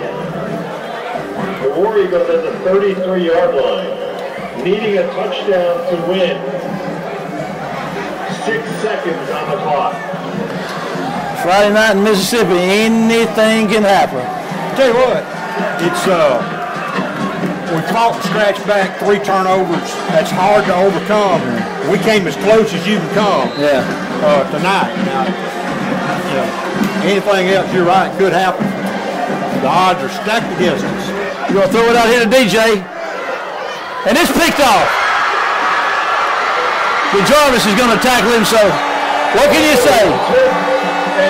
Well, that brings Alpha Insurance. Yeah, yes it did. That brings the Alpha Insurance Red Apple 4th quarter to a close. Wayne County loses a heartbreaker down here in Gulfport, 34-31. We're going to take a break and make our way down the field for the McDonald's postgame show with Paul, Kenny, and Coach Mangum after this break.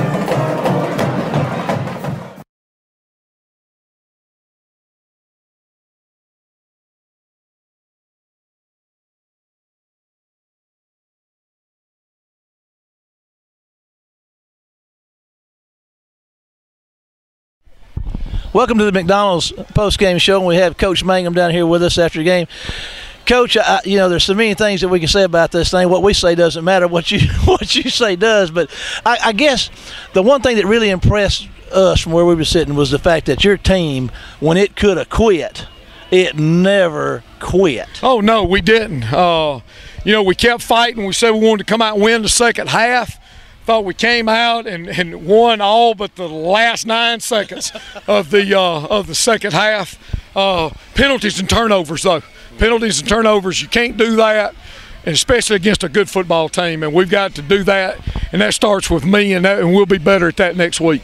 We looked at this thing and the success they were having offensively. The last 2 drives, we're looking at trends. The last 2 drives that Gulfport had in the first half, your defense began to assert themselves and get pressure that wasn't there for the first and that quarter and a half, and that thing carried right over into the third quarter, and you just really made a hard run. What do you think?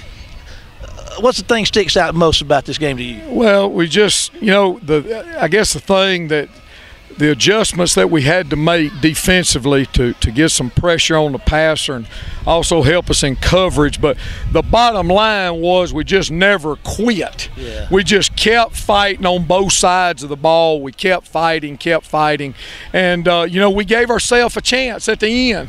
But like I said, we came up 9 seconds short. Yeah, you play a good football team and you give yourself a chance. I mean, and like I heard you telling you guys after, you had the opportunity and you made it, but you just got to learn to hold on to it. Hold on to it. We got to hold on to it, and we'll learn that this week. And we start division play. It's like I told them, finished our non-division schedule now 2-2, same place we were last year, 2-2, and we just got to come back and start as we call the money games now. That's right. Coach, we appreciate you taking time. We wish you luck next week, and everybody come over to Natchez and support you. We're going to take a break to hear from our friends at McDonald's and be back with more of the McDonald's post-game show, Paul King and Kenny Odom, after this commercial. It's a rivalry. They like us, we don't like them. Been that way since back then. I don't see it changing. It's a rivalry. So we come to ball hard. Players get no hope hard. We come to earn you. It's a rivalry. They like us, we don't like them. Been that way since back then. I don't see it changing. It's a rivalry. So we come to ball hard. Players get no hope hard. We come to earn you. We come through like King Kong, ready to take on Godzilla. Michael Jackson, tonight is Thriller. You would think it's Halloween. Who that let them monsters out? We that team that song fire, no fire department can't put us out. Stop our shine, I doubt that. Best believe we bout that. This right here's a rivalry. We ready for combat. All I want, no whole bars. This is what we came for. Total pandemonium. Listen to that crowd roar. This right here's a rivalry. There's some animosity. No love lost between these teams. Expect no generosity.